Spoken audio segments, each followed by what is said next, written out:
Hello everyone, welcome to my channel. I am here to help you today. I know you use this video to fall asleep, so before that, like the video and subscribe to the channel. Also, where are you from and what time are you watching? Now get comfortable and relax. Case 1. A young father and mother are found dead in a car at a cottage in Castle Rock, Wisconsin. The man is sitting in the driver's seat and the woman is found in the trunk.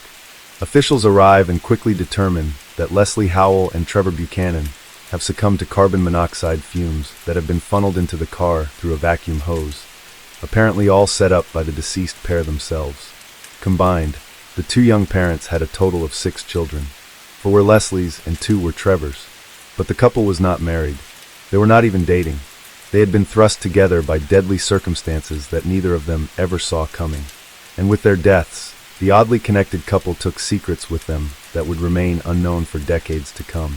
Colin Howell was born in 1959 and grew up amid intense political and religious conflict in Belfast, Ireland.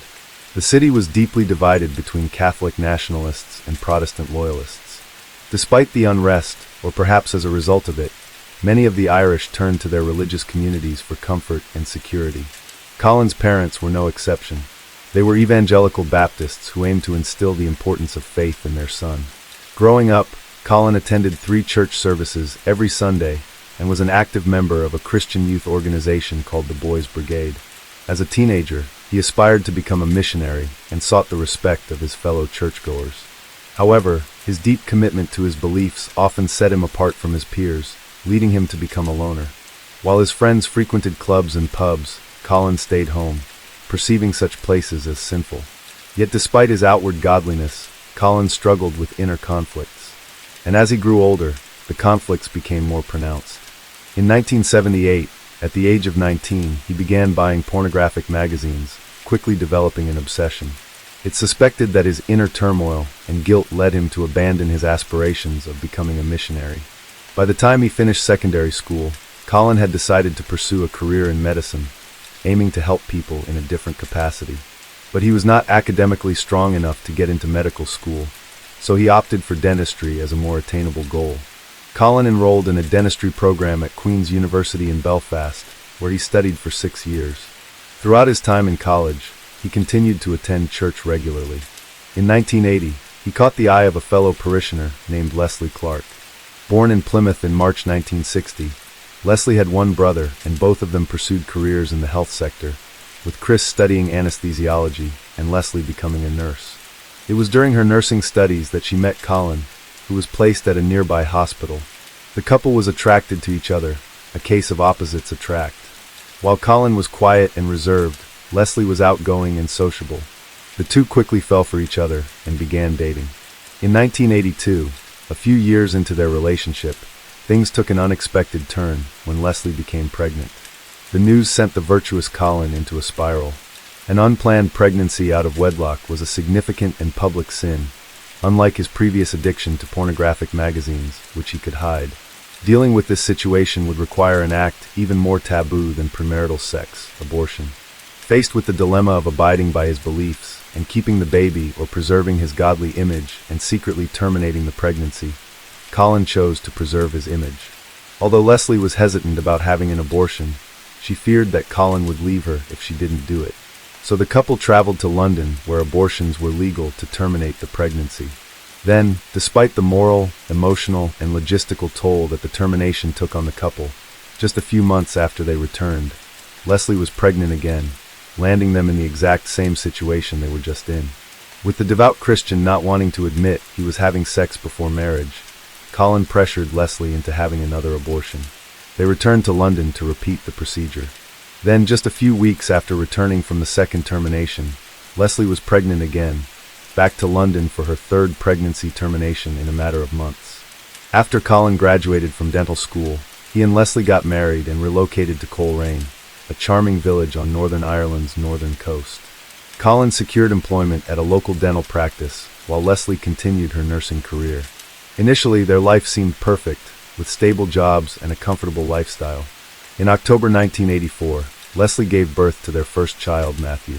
The period marked a significant shift in their lives. Colin's flourishing dental career allowed Leslie to leave her nursing job and focus on raising their child.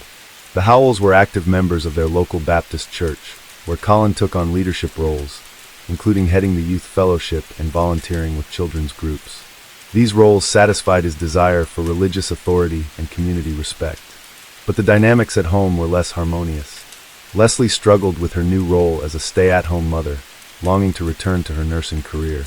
Colin, however, expected her to adhere to traditional homemaker responsibilities. The tension was compounded with the birth of their second child, Lauren, in November of 1986, further increasing the demands on Leslie. The following year, Colin decided to advance his career by purchasing office space and opening his own dental practice. While the venture underscored his professional success, it did little to alleviate the unhappiness in his marriage. Colin hired a dentist, and his clientele quickly grew. The practice's success prompted Colin to stretch his finances to the limit by purchasing a large house in 1989. That was the same year they welcomed their third child, Daniel. The large house reinforced Colin's image as a family man within their church community. But despite the outward appearance the house reflected, reality was the opposite. While the house was indeed spacious, and Colin's dental practice was thriving, the financial strain that the large mortgage and 3 kids placed on the family resulted in the home being incomplete and lacking basic amenities like carpeting. And it seemed to be in a constant state of renovation. Leslie began to feel overwhelmed by the mounting responsibilities and the financial burden imposed by Colin's decisions. She started fantasizing about escaping the situation and reportedly began saving money in case she ever decided to leave her husband. And her desire to leave became stronger than ever when she found out that Colin was having an affair with a former classmate from the university. While Colin was well aware that his infidelity violated one of the 10 Commandments, he rationalized that it was preferable to a divorce, just as he had once chosen abortion over the public shame of an out-of-wedlock pregnancy. When Leslie discovered the affair, she confronted both Colin and his mistress, and they supposedly stopped seeing each other. But Leslie had had enough and was ready to end it. However, before she managed to leave the relationship, she became pregnant with their 4th child. The new pregnancy intensified their marital conflicts, and Colin soon found yet another woman to fill his needs. It was this new relationship that would shape the future for everyone involved. Enter Hazel Buchanan. Hazel was a friendly, attractive, married nursery school assistant. Her husband, Trevor Buchanan, was a police officer. The couple had 2 children and attended the same church as the Howells. Hazel had started working as a nursery school assistant to escape the monogamy of her life at home, one where her husband would often work long hours, leaving Hazel feeling neglected and isolated. It was while Colin was taking his 3-year-old daughter to a playgroup that he met Hazel. Colin and Hazel would attend regular swimming lessons organized by the church. Hazel's interactions with Colin became the highlight of her day. During one of the lessons, Colin apologized to Hazel for not having innocent thoughts about her. Hazel replied, "Well, I'm not that innocent myself." Colin went to her house later to teach her how to play the guitar, and he said she answered the door in a short denim skirt and sleeveless low-cut blouse. He said, "I knew I wasn't there for guitar lessons." The two started an affair that took place not just in their homes, but in Colin's dentist's chair and at secluded spots like Castle Row Forest Park. Then, in August of 1990, Hazel discovered that she was pregnant. Uncertain whether the father was Colin or her husband, she turned to Colin for a solution. His suggestion? A trip to London for a procedure that he was more than familiar with. As Colin continued his affair with Hazel, Leslie grew increasingly suspicious and confided her concerns to their pastor. The pastor had already been suspicious since a church elder had previously reported seeing Colin and Hazel together at Castle Row Forest Park. When the pastor confirmed it Colin, he denied the accusations, claiming to be a good Christian who would never cheat on his spouse. Unconvinced, the pastor visited Hazel's home, and she promptly confessed to the affair. The pastor advised the couple to be truthful to everyone involved, including both Leslie and Trevor. They did. Each of them informed their respective spouses of the affair, but minimized the extent of it, claiming that it was purely emotional and not physical. Colin was stripped of his church volunteer roles, and the couples began receiving counseling through the church, along with strict guidelines they were required to follow. Trevor was devastated, but was eager to move past the affair and repair his marriage. However, Leslie, who had just had her child, struggled to forgive, with this being the second time she had learned of her husband having an affair. She withdrew into a deep depression. She began taking antidepressants and drinking more heavily, a practice that she had begun to a lesser extent after she found out about Colin's first affair. A few weeks later, Colin revealed to Leslie that his affair with Hazel had indeed been sexual. The revelation was the final straw for Leslie. In a fit of rage, she attacked Colin before locking herself in the bathroom. She then ingested a large quantity of acetaminophen, attempting to overdose, then drove off, leaving a note behind that would eventually play a pivotal role in Colin's future plans. Colin called for help, and Leslie was found unharmed. She spent 3 days in the hospital recovering. After that, both Colin and Leslie appeared to genuinely try to repair their marriage, but that only lasted a few months before, unsurprisingly, Colin returned seeing Hazel. It was around that time in late April of 1991 that Leslie's father moved into the couple's home to help Leslie care for the children.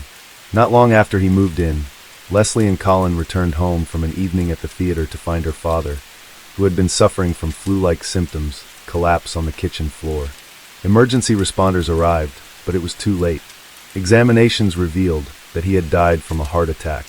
Leslie was shattered. The tragedy further reduced her support system and led her to increasingly rely on alcohol to cope.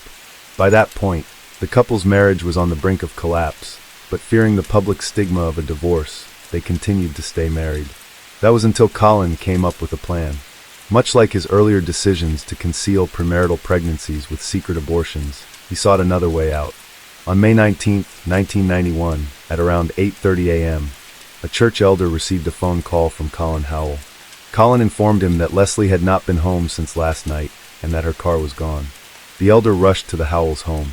Colin told him that he thought Leslie might have gone off with Trevor Buchanan and asked for help in finding them. He suggested that they might be at some cottages called the 12 Apostles.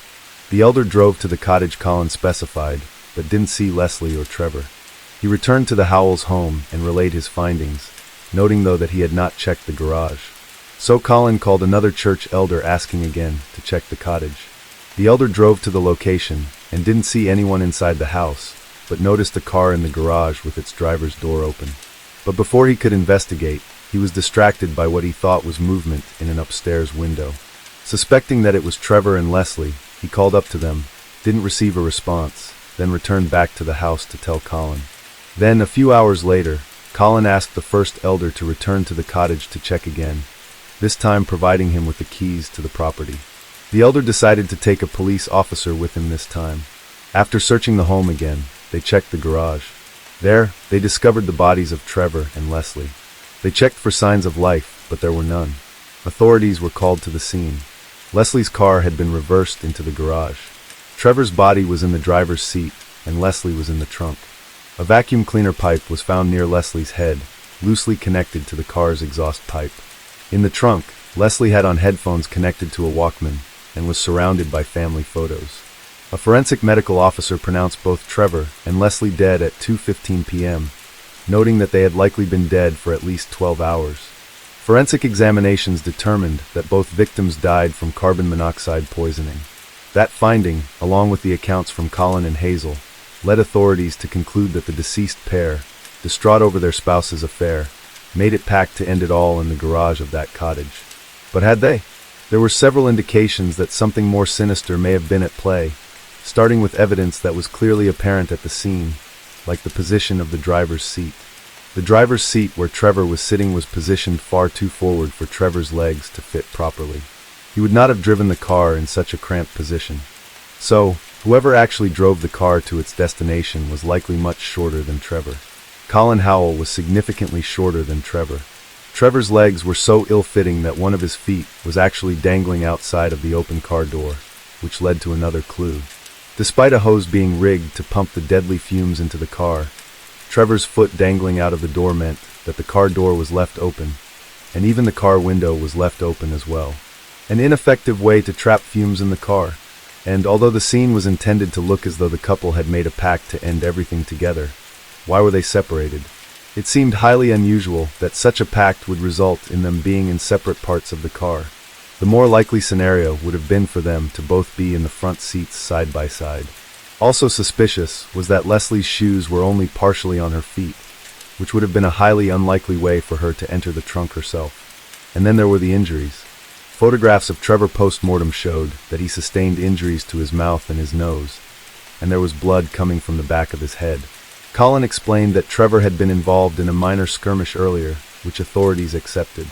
Blood was even found on Trevor's sweatshirt, but it was never examined to see who it belonged to. Additionally, Colin himself had a cut on his forehead. He told the authorities that he had bumped his head. And remember how Colin insisted that the elders check the cottage. Despite his 3 separate attempts to direct elders to the place where victims would eventually be found, authorities failed to ask him why he was so insistent or how he knew. And then there was the issue of Colin and Hazel's credibility. Despite authorities knowing that both Colin and Hazel had lied to them about certain aspects of their affair, they still considered them credible witnesses and relied on their statements about what happened. There was also relevant information that authorities dismissed. They remained aware that Colin may have attempted to murder Leslie on a previous occasion. Friends of Leslie's reported that he had recently dropped an electric cable into her bath water while she was in it. And of course, there was money. Colin was in dire financial straits, but investigators did not look into the possibility of a financial motive for the deaths, including the existence of life insurance policies on both of the victims. But all of these eye-raising clues were not lost on everyone. At least 2 people expressed concerns to authorities about Trevor's injuries, and even one of the police officers shared his suspicion that Colin may be involved. But none of it was enough to combat the word of the charming, respected local dentist with his strong Christian ties and reputation. In addition to all of the clues that were ignored, the investigation suffered several other procedural lapses. There was no scene log and no sketches or measurements were taken. The deaths were ruled as self-inflicted, the case was closed, and paperwork was filed and subsequently lost. They had done it. Colin Howell and Hazel Buchanan had gotten away with murdering their spouses. Once Colin had come to the conclusion that his marriage was over, he devised a plan. One that would rid him of the spouses that were standing in the way of his romance, as well as net him the cash he needed to get out of debt.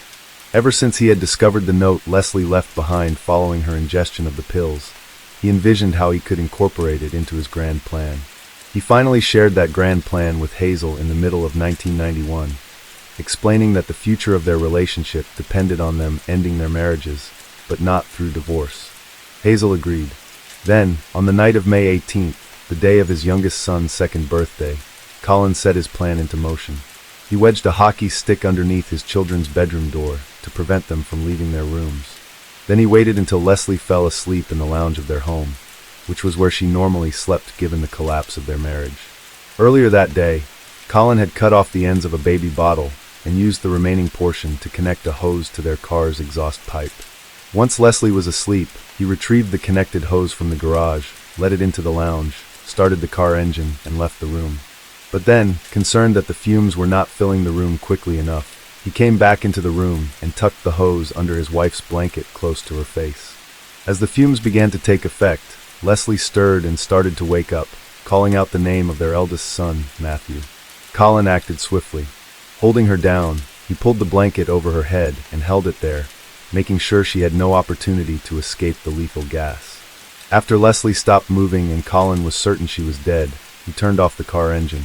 He then placed her body in the trunk of their car and called Hazel and said, "I'm finished with Leslie. Is everything ready?" Colin then drove through the darkness to Hazel's house. Prior to that night, Ian provided Hazel the sedative to give to Trevor before he arrived. She did. She had crushed the pills and mixed them into a tuna sandwich for him. He quickly became drowsy and went to bed after eating it. She then made sure that their children were asleep and let Colin know that Trevor was sedated. Colin arrived at their home and backed the car into the garage. He proceeded to Hazel's bedroom, where Trevor was in a deep sleep. Like he had just done at his own home, he took a prepared hose from the garage, ran it through and positioned it near Trevor's mouth. Confident in his ability to overpower the heavily sedated Trevor, Colin did not restrain him. He started the car, allowing the carbon monoxide to flow through the hose and into Trevor's wounds. But like Leslie, Trevor began to stir, prompting Colin to jump on him and hold the hose in place. Despite the sedative and the carbon monoxide exposure, the seasoned police officer fought the struggle intensified, with both men wrestling on the floor, the hose spewing toxic fumes into the room. Colin, momentarily dizzy from inhaling the fumes himself, managed to regain control. He forced the hose back into Trevor's mouth, pulling a blanket over his head and pinning his arms down as he watched Trevor succumb to the gas and die. Hazel stood on the other side of the closed bedroom door during the entire ordeal, according to her, covering her ears. After ensuring Trevor was dead, Colin changed Trevor out of his pajamas and into the clothes Hazel had laid out. Then he placed him in the car next to Leslie's body. Hazel's next role was to clean up the evidence. She cut the hose into sections and burned them in the fireplace. Colin didn't come away from the attack unscathed. Even though he didn't inhale a fatal dose of the carbon monoxide, he did have some of the nausea and dizziness that exposure can cause. He stumbled outside for fresh air, but couldn't afford to rest. He still had a lot of work to do. He was no stranger to concealing his wrongdoings, but he needed this cover-up to be perfect. He was responsible for handling the bodies, and Hazel was responsible for taking care of the scene, including burning the hose in the fireplace, cleaning the floor, and washing the bed linen. Colin had worn surgical gloves, but he knew how trace evidence could be left behind, so he insisted on a thorough cleaning. He drove the bodies to the empty cottage that had belonged to Leslie's recently deceased father. There, he arranged Trevor's body in the driver's seat, and Leslie's in the trunk, positioning her with headphones on and family photos beside her to make it appear as though she had died peacefully, listening to music. He also left the old note that Leslie had written back at their home, confident that he could use it later to support his cover-up. He then connected a vacuum cleaner hose to the car's exhaust, and ran it into the vehicle, turned on the engine, closed the garage, and left the scene, hoping that it would look like the two distraught spouses had made a pact to end it all together. Then, he retrieved a bike that he had previously hidden nearby and rode it home. Given the official ruling on Trevor and Leslie's deaths, their surviving spouses were ready to collect. Between Leslie's life insurance, will, and an endowment from her father's estate, Colin collected a total of about £414,000, equivalent to about $575,000, more than enough to solve his financial problems. Hazel received £130, or about $180,000 from insurance, as well as subsequent payouts from her husband's police pension. After their spouses' deaths, the surviving murderers took about a 6-week break from their relationship, then secretly resumed it. But it wasn't the same. Hazel was racked with guilt, to the point of struggling to be intimate with Colin. But once again, Colin comes through with a solution.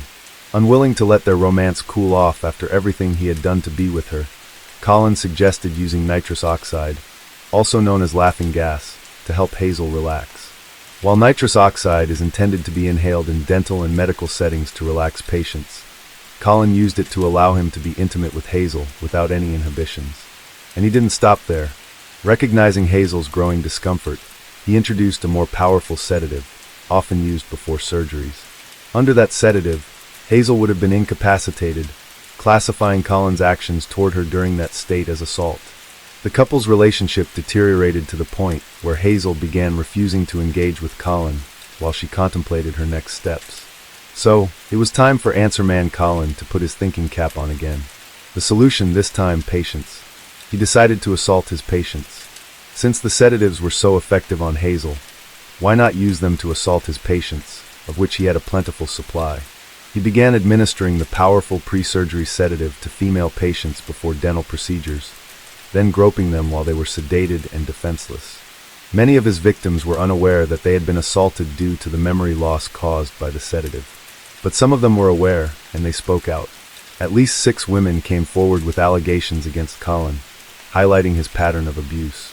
Then, in 1996, 5 years after their spouses' deaths and fully out in the open with their relationship, Hazel ended their relationship. The two parted ways and moved on.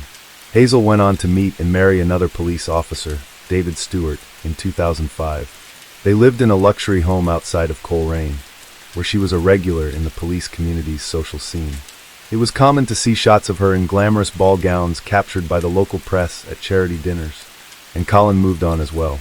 Within a year of his breakup with Hazel, the 37-year-old dentist and father of 4 married his second wife, Kyle Jorgensen, just 5 months after meeting her at a Bible study class. She was a 30-year-old former waitress and divorced mother of 2, who had recently moved from America to Ireland after a violent 3-year marriage to her first husband.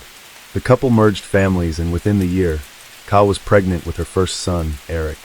Then, when Eric was just a few months old, Colin decided that it was time to tell Kyle about his past.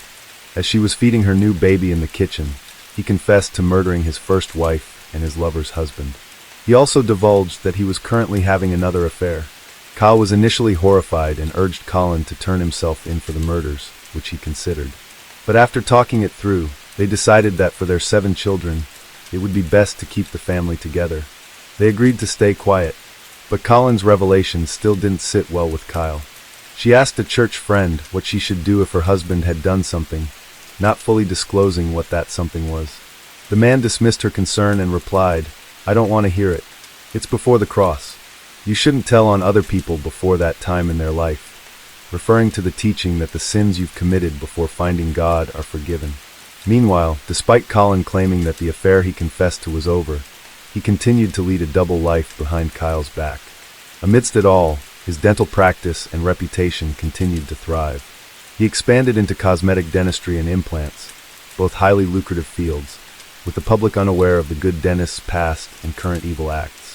Over the next few years, Colin and Kyle had 4 more children together, bringing Colin's total to 9 and 11 between them. Colin's recent professional success enabled him to buy a property in Florida.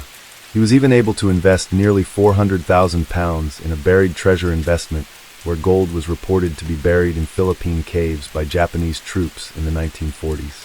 The investment was so promising that Colin began fraudulently swindling money through his practice, claiming to perform procedures he didn't actually perform. He even sold his share in his 2 dental practices to add to his investment. It seemed that all his wrongdoings of the past were behind him, but not forever. In April of 2007, Colin received devastating news about his eldest son, 22-year-old Matthew. Matthew, who was studying for a semester in St. Petersburg, Russia, was calling out to a friend over the railing of his apartment building, and losing his grip, he tragically fell 4 stories onto the concrete below, killing him. Colin was stricken with grief. Shortly after that, he learned that the large buried treasure investment that he had poured all of his and others' money into was a scam. In a desperate attempt to try to salvage some of his investment, he traveled to the Philippines, but all he received was a box containing 2 gold bars worth about £30. He returned to Northern Ireland and explained to Kyle that he had lost £350,000 in a failed scheme, which included savings for their children's education.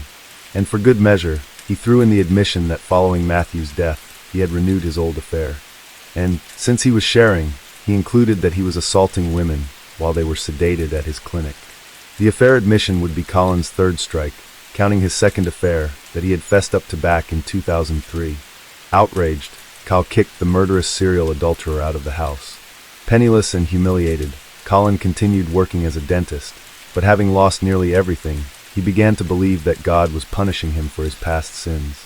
He was convinced that his misfortune would continue until he made things right. And so did Kyle. In January 2009, a month after kicking him out and 10 years after he told her about his murders, Kyle called the church elders to her home to meet with Colin. Kyle begged Colin to confess, telling him, "The truth will set you free." He confessed the killings to the elders, admitting both he and Hazel's involvement. Stunned to learn that Colin was not the upstanding citizen and devout Christian that they believe he was, the elders convinced him to turn himself in, which he did. Shortly afterward, Hazel was also taken into custody. After having gotten away with murder for nearly 2 decades, the truth finally caught up to them. Despite Colin's confession, he pleaded not guilty to the charges, and so did Hazel. Before Colin's trial begins, Kyle filed for divorce and returned to her native America with her 7 children. Having known about the murders for a decade and not reported it, it was unclear whether she would be charged or called for questioning again. Then, just days before Colin's trial was set to begin in 2010, in a surprise move, he changed his plea to guilty for the 2 murders. Later that year, he also pleaded guilty to indecently assaulting 3 women patients. He was facing 14 other assault-related charges reported to have taken place over a span of 10 years, but he denied those. On December 3, 2010, Colin Howell was sentenced to life in prison for the murders with a minimum of 21 years. A few months later, he received an additional 5.5 years for the sexual assaults to be served concurrently with his life sentence. He did not face trial for the reported rape of Hazel. In 2011, Hazel, now going by her married name of Hazel Stewart, stood trial for 2 counts of murder. Present on one side of the courtroom were the children of death. Hazel's children also attended. Despite losing their father, they chose to stand by their mother. Throughout the trial, Hazel claimed that she was manipulated by Colin and that he was the principal architect of the murders. She claimed that she was not an active participant, but rather a passive victim. However, the prosecution laid out a detailed account of the events leading up to and following the murders. They showed how Hazel was not a bystander, an active conspirator, outlining how she provided Trevor with a sedative-laced sandwich, guided Colin to the bedroom where Trevor slept, and disposed of the evidence. Most of the details were provided by testimony from Colin himself, who would in turn state witness against his former partner in crime, providing detailed evidence against her. His 4 days of testimony were devastating to her defense.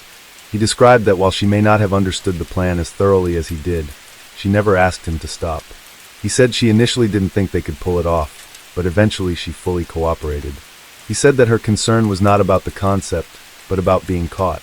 During his testimony, he also admitted that he may have indeed flicked his wife with a live cable while she was in the bathtub prior to the final murder. He said, "I saw the opportunity to shift the balance of power in our relationship." During his court-ordered psychological exams, Colin noted how his affair is what triggered Leslie to start drinking. He said, "Before the affair, she wasn't like that. She just couldn't cope with the pain I had caused with the affair." The jury also heard some of the 15 taped interviews that Hazel had with investigators when she was first arrested. In them, she outlines her specific roles in the crime, but still claims she was coerced. She described, "Maybe I was easy prey. He's a very calculating person, a very clever guy. I'm not very bright, unfortunately, but he was a step ahead of me the whole time. I thought, if I say something against this, he'll kill me." Throughout the tapes, she changes her account of the events at least 3 times. She also recounted how Colin would give her laughing gas in his dentist's chair, and how he once gave her too much so that he could test the limits of how much he could give. Colin confirmed that he had indeed drugged Hazel in an experiment to test the doses that he would later use on their murder victims. Then he had sex with her while she was unconscious. In March 2011, the jury took just over 2 hours to find 48-year-old Hazel Stewart guilty of both murders. Following the verdicts, police acknowledged that the initial police investigation was deeply flawed, with key evidence overlooked, crucial witness statements not examined, and more. They issued a formal apology to the families of the victims, noting that they regretted the delayed justice and prolonged suffering that their failings caused. Police also conducted a review of their procedures to ensure that sudden deaths undergo a thorough investigation in the future.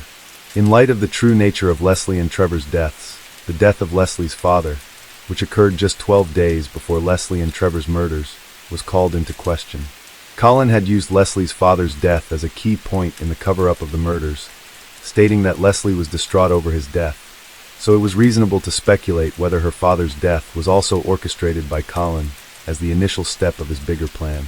Colin denied killing Leslie's father, and since the body was cremated, something that Colin insisted that Leslie wanted for her father, there was no way of exhuming it to gather enough evidence to charge Colin.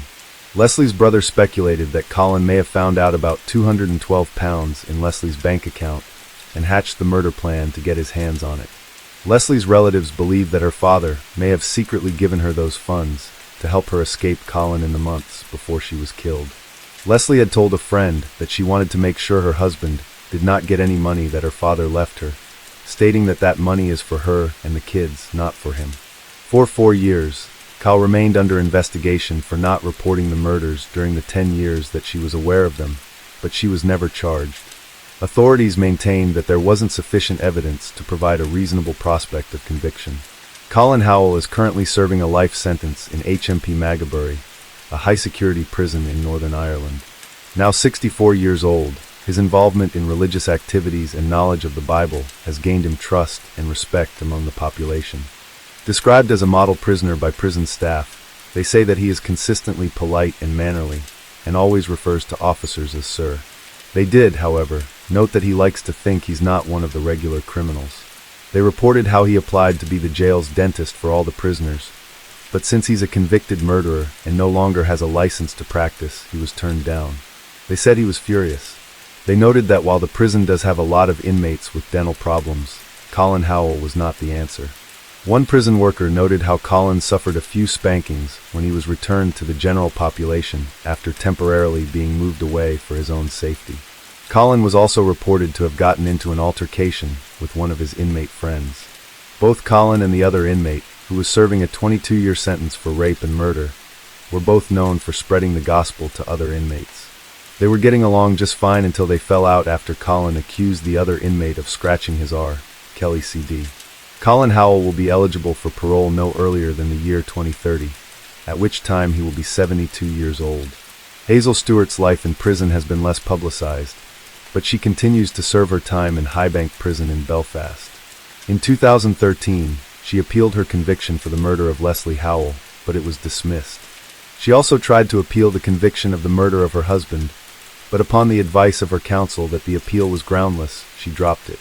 In 2021, her lawyers were planning to challenge the decision to not prosecute Colin Howell for raping her.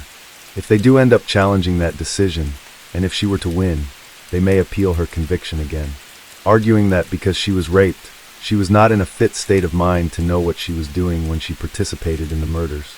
Barring any such successful appeal, she will be eligible for parole no sooner than 2029.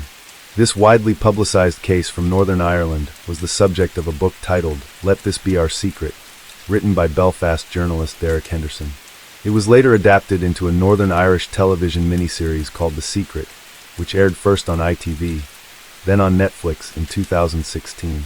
It was a mini-series that Colin was able to watch from his prison cell. According to prison officials, once he completed his chores, drank his tea, and said his prayers, the 57-year-old settled in to watch the show on the 16-inch color TV in his cell. His lawyer disputed that claim and said Colin had not watched the series, but prison insiders insisted that he reveled in the production, feeling that the story moved him up the notoriety chain in jail.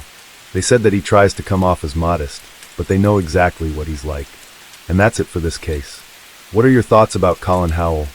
Always ready with solutions that had no limits, and both Hazel and Kyle, who were somehow able to sleep next to Colin every night and not wonder whether they might someday meet the same fate should they ever become Colin's inconvenience. Let us know your thoughts in the comments about this clumsy and arrogant murder that somehow still resulted in the killers getting away with it for nearly 20 years. Case 2.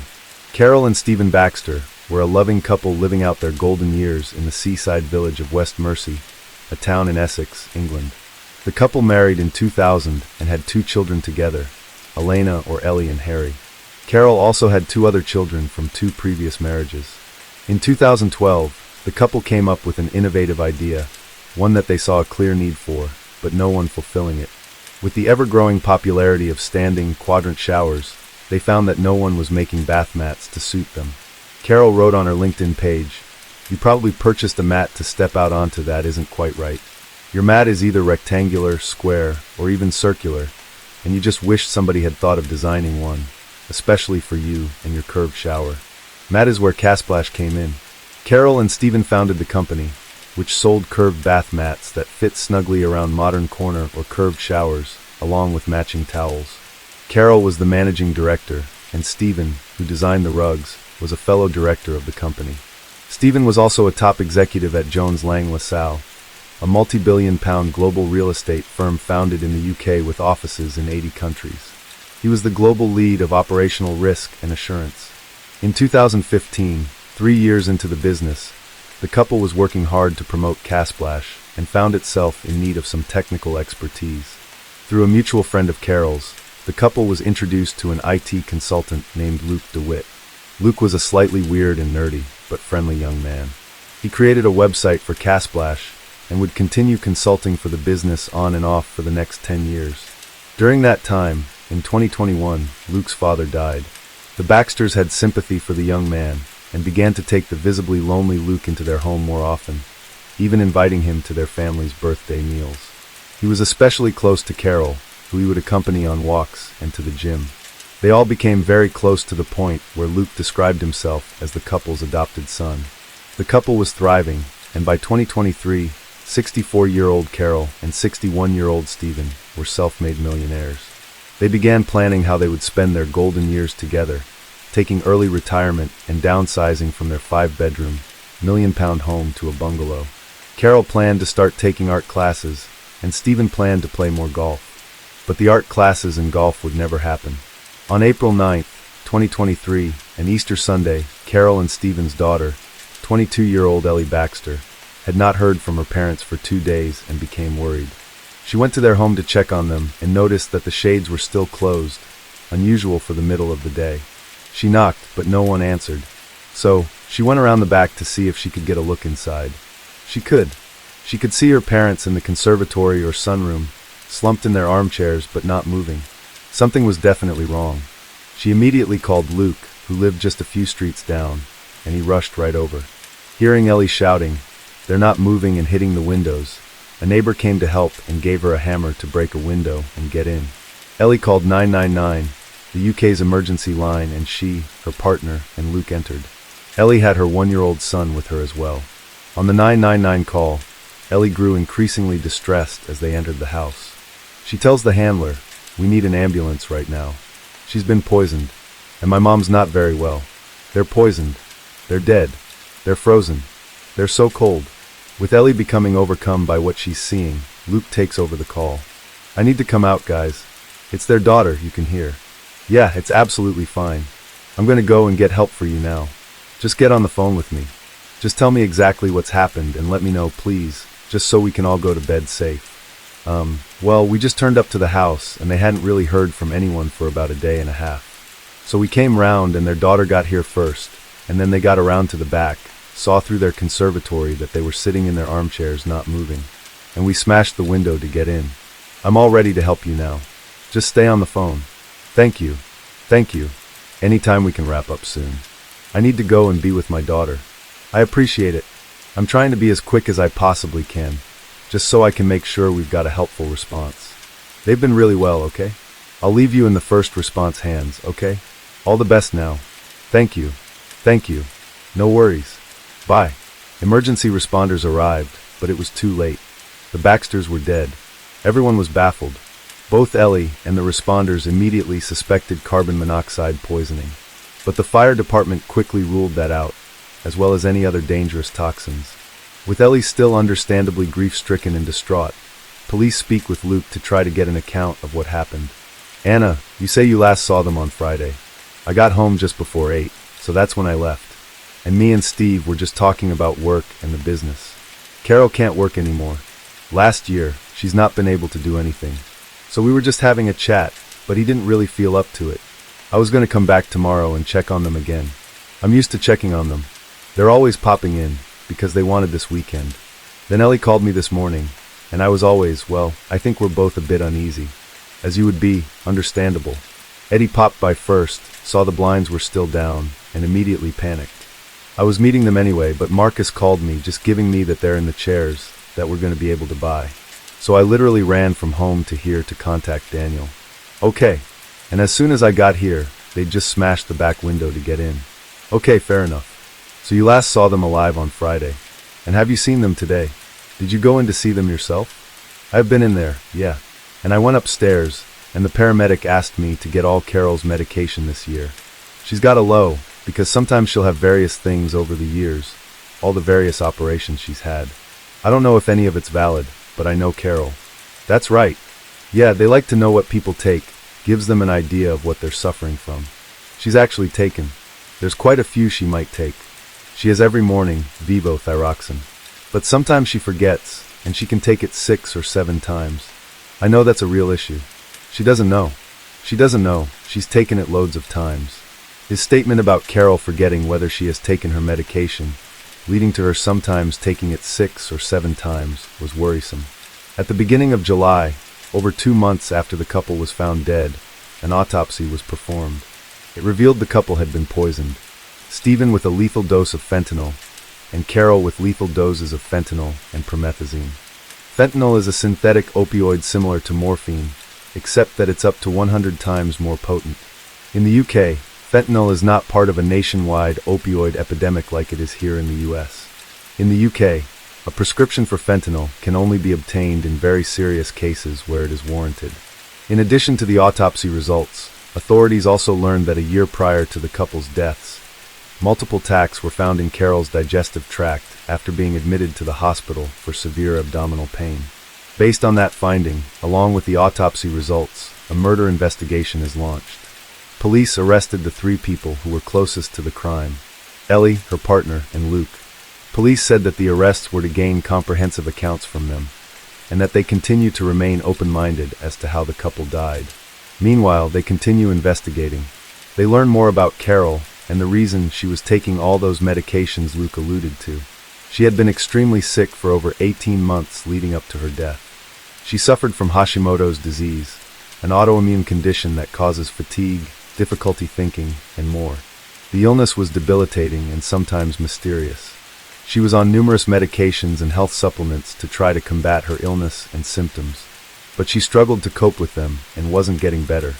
According to Ellie, her dad became lonely as a result, with her mom suffering from dementia-like or stroke-like symptoms, including struggling to eat and to stay awake, and sometimes unable to speak or properly open her eyes. But it wasn't for lack of support. Carol had accumulated a wide support network that was there for her every step of the way. She had her family, of course, her husband and their 4 children. And there was Luke, who, although only officially scheduled to visit for work 3 days a week, was there every day to help with her care. And there were numerous other people who made themselves available as well. Cheryl was a friend and a huge support to Carol, someone she could talk to. The two of them both had the same disease, so they could relate to each other. They regularly messaged back and forth with support, encouragement, and a little tough love. At one point, when Cheryl found out that Carol was washing dishes, she sent her a message, severely reprimanding her, telling her, "You are completely ignoring the rules. I had you down as a smart lady, I really did. Play by the rules and stop trying to do things. You are seriously ill."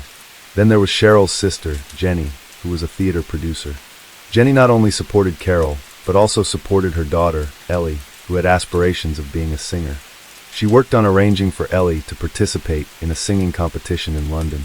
Like Cheryl, Jenny became someone that both Carol and now Ellie could trust. Eventually, Carol also began working directly with Cheryl's doctor, Dr. Andrea Bowden, a Florida-based doctor who specialized in their Hashimoto disease. The doctorate was a huge resource for Carol.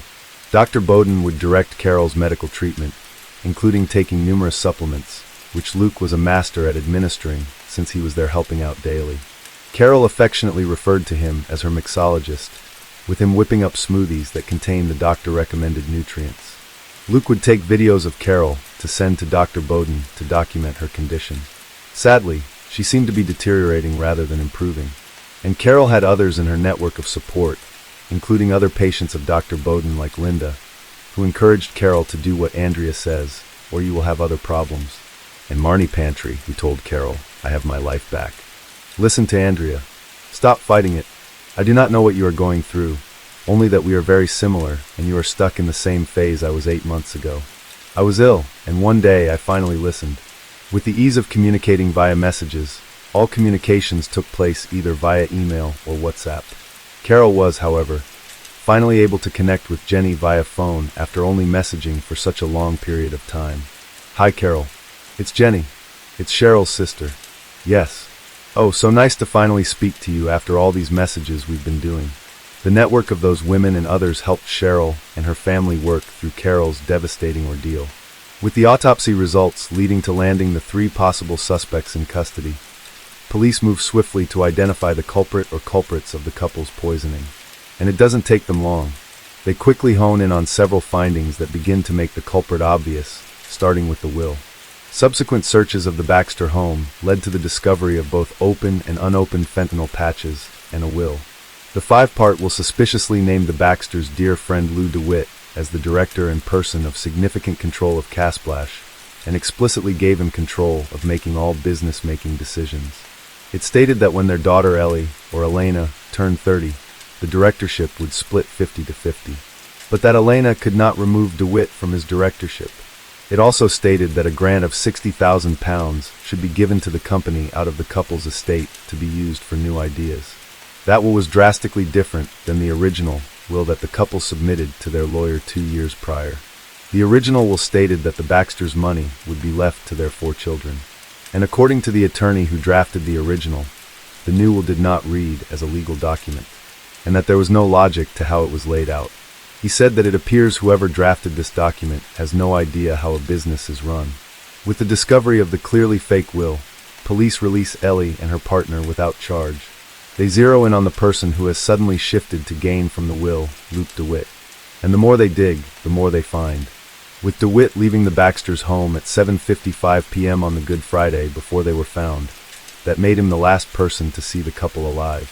Based on data from her pacemaker, Carol's time of death was somewhere between 11 a.m. and 2 p.m. the following day. That meant that it took a full 15 or more hours for a poisoned Carol to die after DeWitt left the home. Stephen's time of death was not able to be determined. After DeWitt poisoned the couple and they were unconscious, he turned to Carol's iPad, which was open to her banking application, and transferred £6,000 from the couple's bank account to Casplash, the company he had just willed himself access to. When police arrested DeWitt, he had both unopened and opened packs of fentanyl patches right in his backpack. He had access to them since the death of his father, who had a prescription due to the pain he had from cancer, but when asked about them, DeWitt said they belonged to his granddad, who died a few weeks prior, and that he intended to return them to the pharmacy. They also searched his home. DeWitt had grown up in West Mercy, and he and his mother still lived together in the town, just a few streets over from the Baxters. The mother and son shared a bedroom. It contained 2 single beds. Hers had pink bedding, his blue. In their bedroom, police discovered even more fentanyl patches. They also discovered a box. It contained tacks similar to the ones found in Carol's abdomen just over a year prior to the murder. Inside the same box were what was described as a treasure trove of medicine capsules, which DeWitt had opened and emptied out. Authorities speculated that the capsules were the medium DeWitt used to administer the tack to Carol in an attempt to murder her back then. They traced DeWitt's purchase of the tacks to right before doctors found tacks in Carol's abdomen. Authorities wondered how this person was able to pull off deceiving such a smart, savvy couple for such a long period of time. They got their answer when they confiscated DeWitt's devices. They revealed that all of the confidants, all the resources, all the medical advice Carol was getting, was made up, as were the people delivering them. All of them.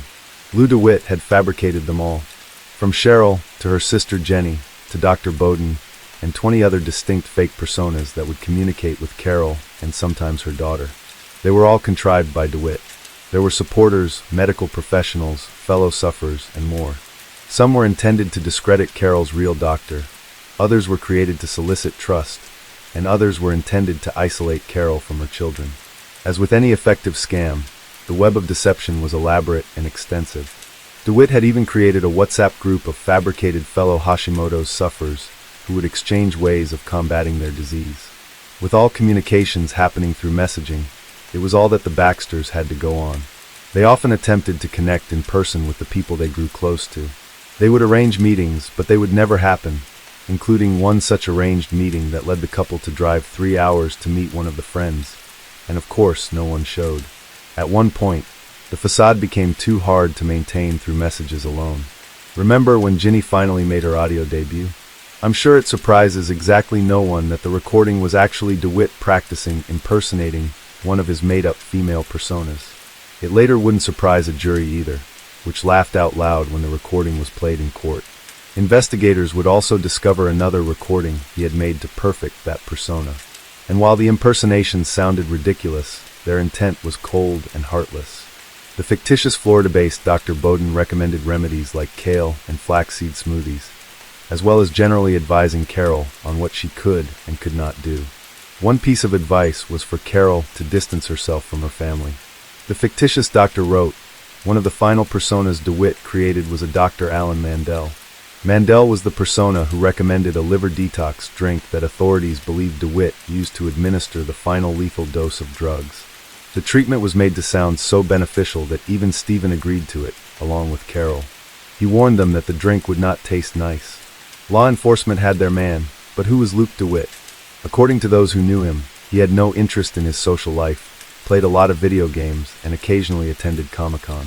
After drifting between odd jobs at age 22, DeWitt reportedly started up a website design company with a friend.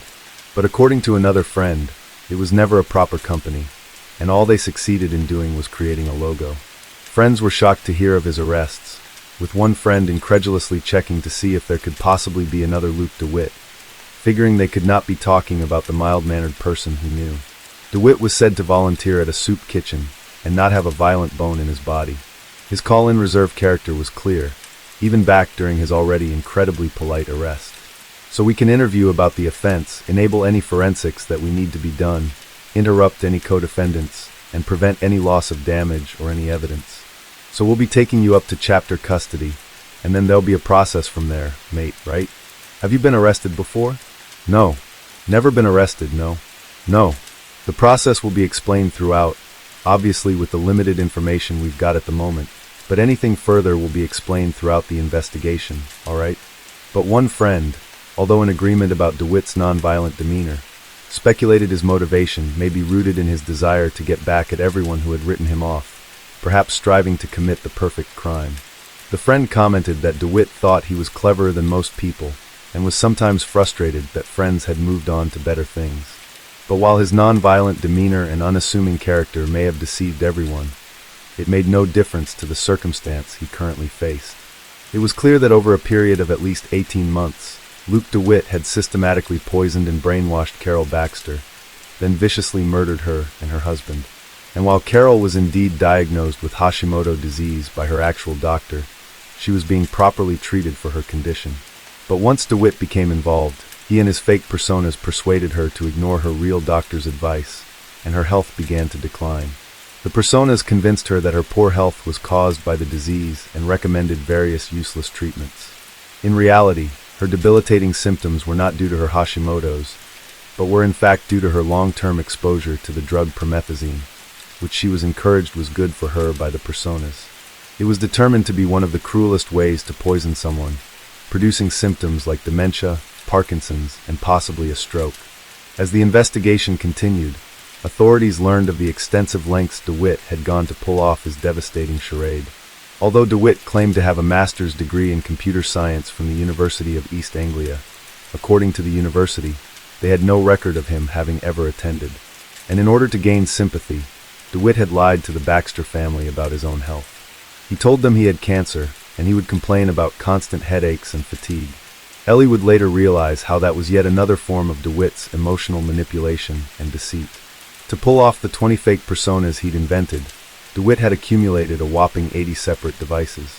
When he was arrested, he had 4 phones actually with him, and the remaining phones, iPads, laptops, and more were found in his home and job. They'd all be analyzed to uncover the elaborate web of deceit that he had spun. It wasn't until after DeWitt was arrested and Ellie stopped receiving messages from Jenny and Dr. Bowden that she finally discovered that it was DeWitt who was behind all of them. He had continued the facade with Ellie for months after the murders, including supporting her at her parents' funeral, even as he continued to correspond with her through his false identities. She stated, "I was absolutely beside myself, confused. Who do I trust now?" And then there was the unthinkable. DeWitt had positioned a mobile phone in the Baxter's conservatory, then streamed live footage from that mobile phone to a home security app on his phone. It allowed him to watch the couple helplessly dying in real time. Authorities believe that DeWitt returned to the Baxter home after poisoning them to remove any incrementing evidence like the contaminated glasses containing the fentanyl. As he approached the Baxter home, neighbors observed him looking at his phone, presumably to check on the state of his poisoned victims. On DeWitt's phone, police found photos of the couple slumped in their armchairs. One of the photos was time-stamped April 7th at 5:14 p.m., 2 hours before DeWitt left their home. They would be found in the exact same position as they were in that photo 2 days later. So what could possibly have led such a seemingly nonviolent person to commit such a heinous act against a couple who willingly took him in and treated him like family? Since he had written himself into their will, transferred funds to his control, and even stolen some of Carol's jewelry. On the surface, it appeared that his motivation was financial, but authorities and analysts believed differently. Based on findings, it became clear to law enforcement that DeWitt's satisfaction actually came from the control that he had over Carol's life. He enjoyed watching her declining health and derived pleasure from deciding whether they would live or die. The couple's son, Harry, wrote about how he was saddened as he looked back at videos where his mother was acting strangely, and he could see DeWitt in the background, giggling and smiling, because he knew that he was the one responsible for inflicting her pain. And while authorities could not prove definitively how long DeWitt had been plotting to kill the couple, they speculated that it may have been hastened toward the end. Ellie reported that despite any close relationship the couple had with DeWitt, by the end of 2022, they were irritated by him. She said that he was showing up at their home nearly every day, and they were annoyed by his intrusiveness. She said they had even discussed changing their passwords and parting ways with him, making a clean business break. So DeWitt may have seen the writing on the wall, since it wasn't long after that he executed his deadly plan. As many sentiments as there were for DeWitt and his demeanor, they paled in comparison to the Baxter's described character. About Stephen Baxter, his children wrote, "My dad was a strong man. There are no shortcuts in life," he would always say. He worked every day of his life. He said, "My son just fitted perfectly in his arms like my brother, and I did." He lit up, and he was excited for my new baby, a new baby he never got a chance to meet. And the definition of intelligence, a critical thinker and problem solver, and a person people could absolutely rely on. He sacrificed his life for us to live on. And when the days came where he could finally take time and retire and have time to teach me, a young man, naive and keen at the beginning of his adult life, it was stolen away by someone we all trusted the most. And about Carol Baxter, my mom was the definition of the word love. And my mom was full of life, and she always pushed me to be better. My mom lost her freedom, her will, her ability to function 2 years prior to her murder due to her illness. An illness no one could help with or understand, because it was contrived by Luke DeWitt. Luke DeWitt was charged with 2 counts of murder, 1 count of possession of a Class A drug, and 1 count of theft. He denied the charges against him. His trial began in February 2024. DeWitt arrived to his trial in a wheelchair, claiming he had a growth on his leg. He denied the prosecution access to his medical records to confirm his injury. They were certain it was fabricated to elicit sympathy for himself during a trial. Ellie herself briefly came under scrutiny again as well, having accepted a loan of £7,000 from DeWitt after her parents' death. The financial exchange invited speculation. At trial, the defense asked her whether she was involved in her parents' death in any way. She replied that she was not. She acknowledged that she and DeWitt were very close, stating, "Luke, I honestly thought was my brother, but unfortunately the evidence is stacking up and it all makes sense now." She confirmed that he had loaned her the money and stated that it did get to a point after my parents died. "I didn't have any money. My partner wasn't able to work after we were all arrested. All I'm guilty of is loving my parents," she told the court. The prosecution outlined DeWitt's months of cruel and systematic torturing, drugging, and manipulating before murdering the couple with a fatal dose of fentanyl. DeWitt's defense was to despicably claim that he was colluding with Stephen Baxter to deceive his wife. He said that he created the fake identities on the instructions of Stephen to give Carol someone to talk to and air all her grievances to. He insisted that Stephen was dictating the scene to deceive Carol, to make her feel that she was receiving help and to convince her to take her medication. But his story fell apart on cross-examination, with evidence pointing squarely and solely at DeWitt. The trial lasted 5 weeks, and on March 20th, after 8 hours into deliberation, the jury unanimously found 34-year-old Lou DeWitt guilty of the murders of Carol and Stephen Baxter. As the verdicts were read, Ellie Baxter wept, and DeWitt remained emotionless in his wheelchair. For the sentencing, the judge weighed whether DeWitt was eligible to receive a whole life order, which is a sentence where the offender would spend the rest of their life in prison without the possibility of parole or early release. In order to impose such a sentence, a crime would need to be considered sadistic. While this crime was cruel and senseless, the judge was not sure that it could properly be described as sadistic. So Lou DeWitt was sentenced to life in prison in order to serve a minimum of 37 years, instead of a whole life order. While it has not been reported which prison DeWitt was sent to, most offenders in his jurisdiction are sent to HM Prison Chelmsford, which is a Category B men's prison and young offenders institution in Chelmsford, Essex, England, built in 1825. The prison is operated by His Majesty's Prison Service.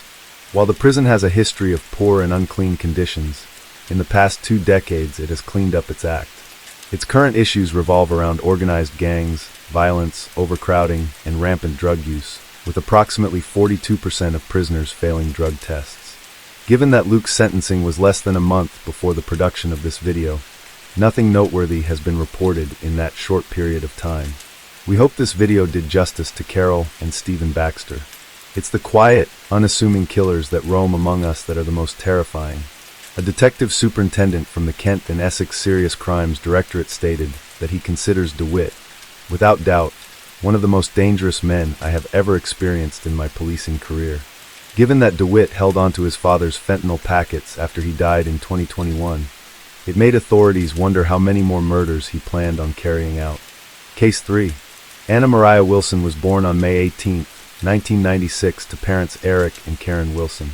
Mariah, who was fondly known as Mo, grew up in Kirby, a small town in Vermont, along with her brother Matthew. They were a small, loving family that was active and loved the outdoors. As a child, Mariah was both driven and determined. Her mother described her as having a quiet determination, and friends noted her humble, respectful confidence. From the very beginning, Mo was a perfectionist, almost to a fault. Her mother recalled how when she was in 7th grade, the head of school asked her how she was going to deal with her perfectionism. She replied that she was going to start with a clean plate. Her mother laughed, knowing her daughter meant a clean slate. But plate was so much cuter. Mo grew up near Vermont's Kingdom Trails, a mecca of trails for skiers and mountain bikers. And coming from a family of athletes, sports had a strong influence in her household. Her father, Eric, raced on the U.S. ski team, her mother, Karen, as a cycling instructor, and her aunt, Laura Wilson Todd, was a 2-time Olympic cross-country ski racer.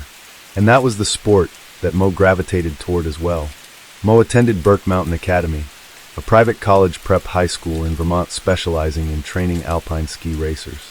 By her sophomore year, she was ranked 3rd in the nation in giant slalom for her age group. That was the same year she tore her ACL.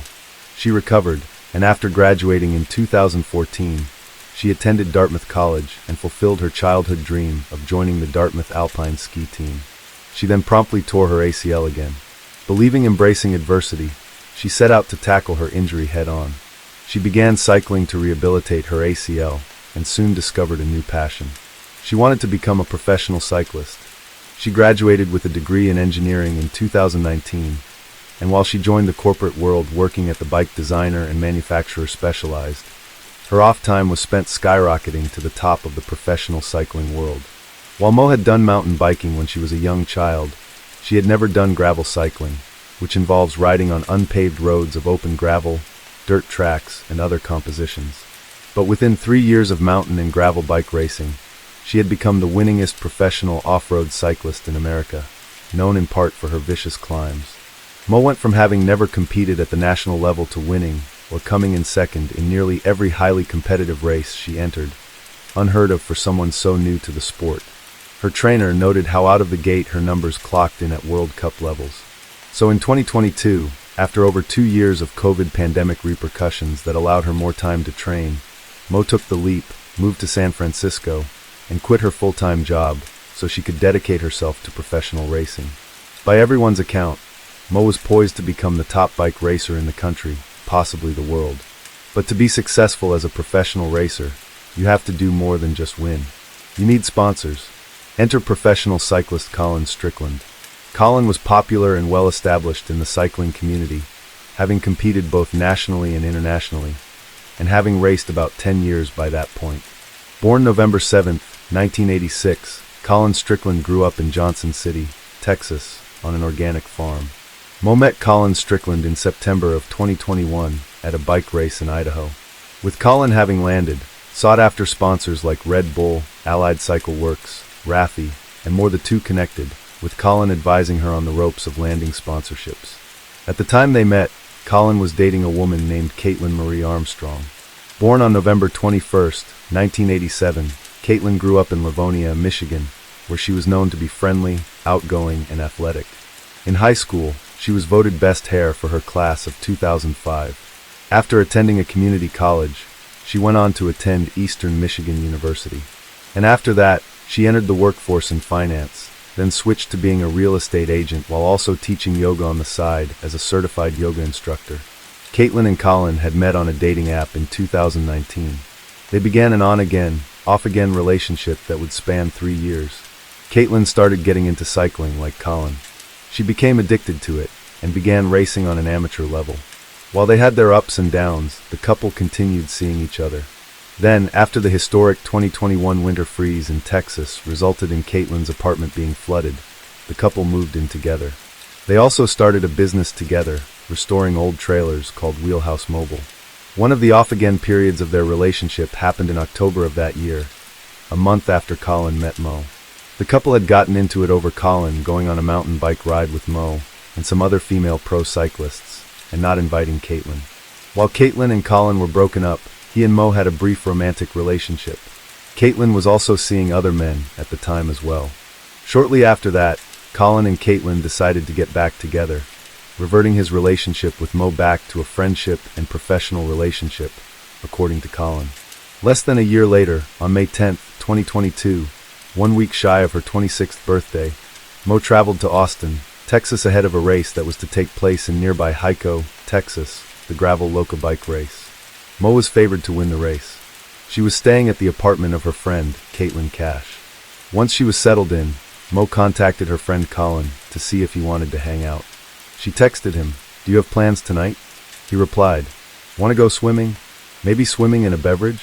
It was a plan. The two met up a few hours later. They went swimming at a local swimming pool, then headed to a place called Pool Burger for a bite. Then Colin dropped Mo back off at her friend's apartment and headed back home. But tragically, that would be the last time he would see Mo alive.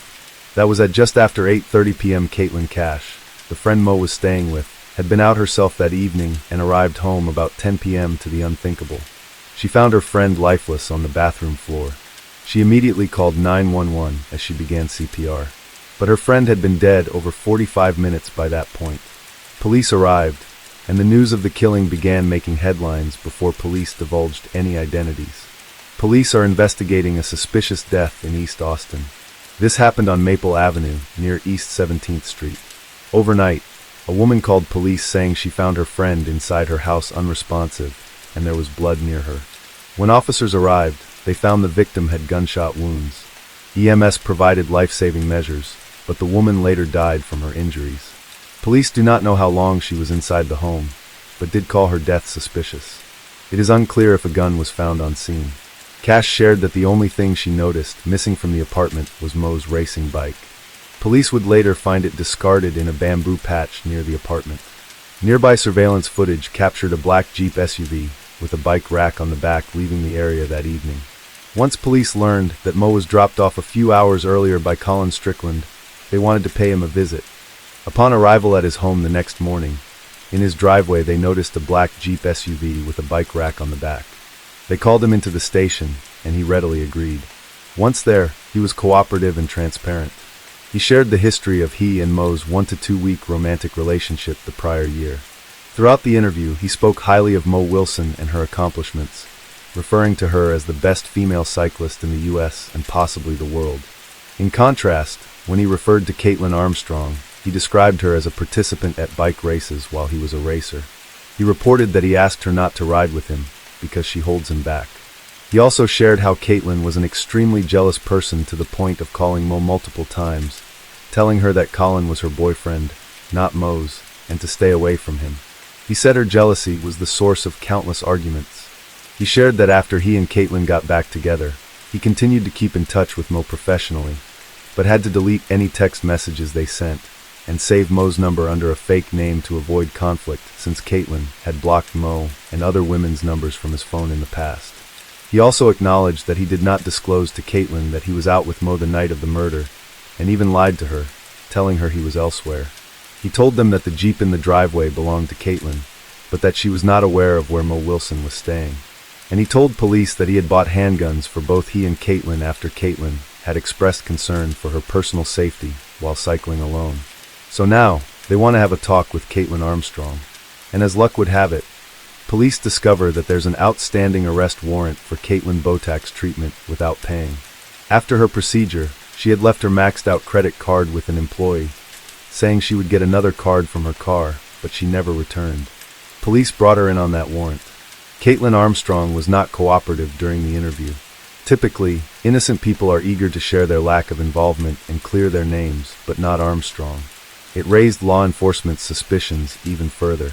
When detectives told her that her vehicle being in the area of the murder did not look good for her, she simply nodded her head in agreement, but offered no explanation as to why her vehicle would be there. And when detectives told Armstrong that Colin and Mo had gone out together on the day of the murder, she told them, "I didn't have any idea that he saw or even went out with this girl as of recently." They suspected her involvement, but they wouldn't be able to hold her long. They were told that Armstrong's date of birth turned out to be wrong on the arrest warrant, rendering it invalid. So, without enough cause to charge her with anything else, they had to let her go. Then, within 3 days of the murder, police received calls from two of Armstrong's friends, both of whom said they had a conversation with Armstrong, where she was extremely angry over what she felt was a romantic relationship between Mo and Colin. One of them stated that Armstrong was to the point of shaking with anger. Both recalled her saying that she wanted to kill Mo. One of the friends recalled Armstrong saying that she had either just purchased a gun or was going to.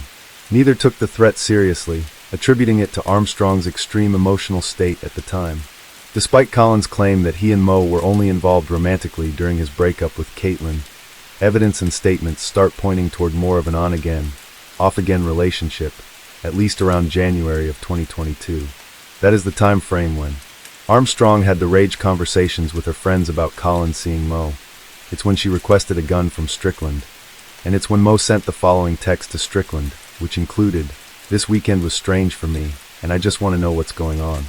If you just want to be friends seems to be the case, then that's cool, but I'd like to talk about it."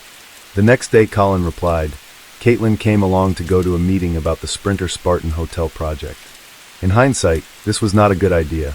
It appeared to law enforcement that even if Strickland saw their relationship as platonic at that time, Mo did not. What was unarguable was that Strickland's name was associated with the crime.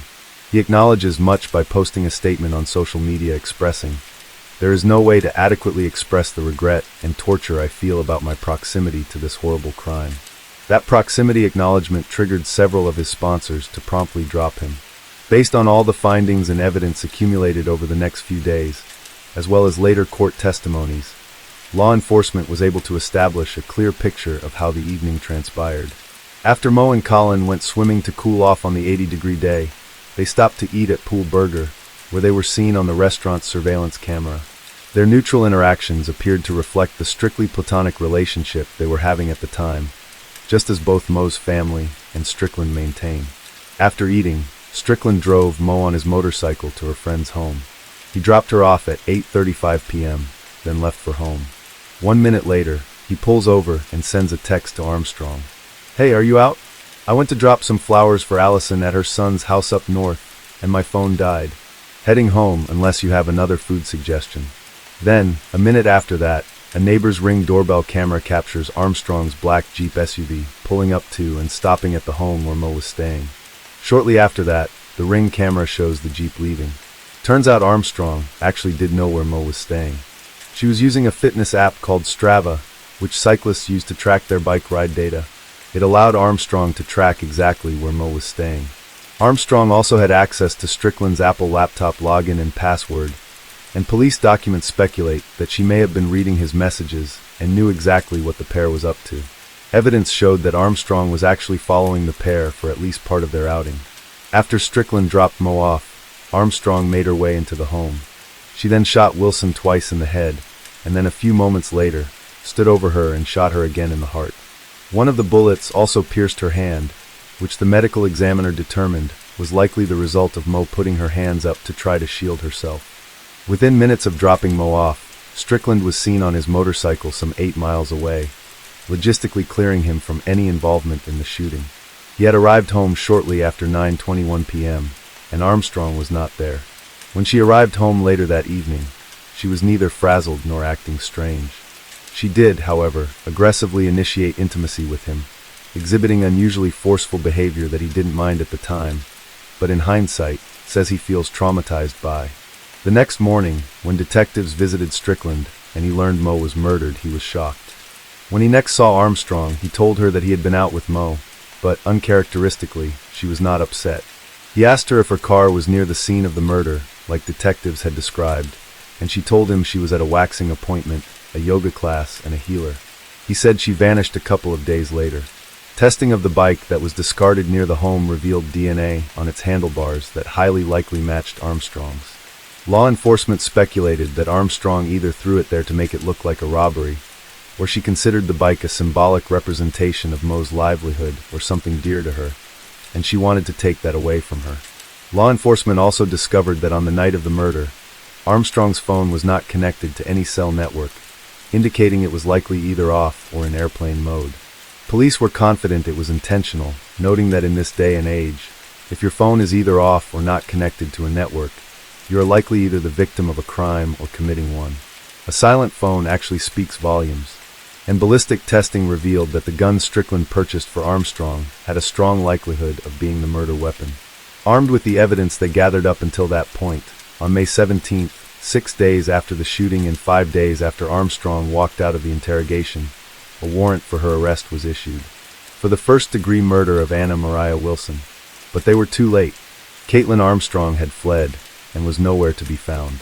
The day after her interrogation, Armstrong made plans.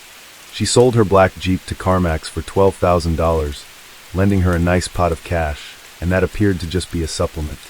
According to Colin, prior to the murder, he had given Armstrong $450,000 to place into an investment account, which she had sole access to. Plenty to fund her dubious plans. Meanwhile, the U.S. Marshal Lone Star Fugitive Task Force was put into action to track down and apprehend the fleeing Armstrong. They had come to learn that the warrant they thought was invalid due to the erroneous date of birth was actually valid, and they could have indeed held Armstrong in custody on that warrant. They'd find out that she may have fled to her sister's home in New York. They tracked down her sister, Christine Armstrong, and pay her a visit. Christine shares that Caitlin had indeed been there, but was gone. The day after Armstrong sold her car, she boarded a plane from Austin to New York, headed for her sister's. She stayed a few days.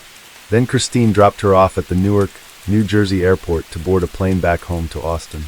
But later, Caitlin called Christine and told her that she decided to drive the 1,700 miles, or 2,700 kilometers back home instead of flying. Christine had not heard from her since. Authorities don't buy the driving back to Austin story. They checked for any outbound reservations for Caitlin Armstrong, but came up empty. But recalling that her sister said her passport was missing, they asked Homeland Security to check for any travelers traveling under the name Christine Armstrong. They got a match.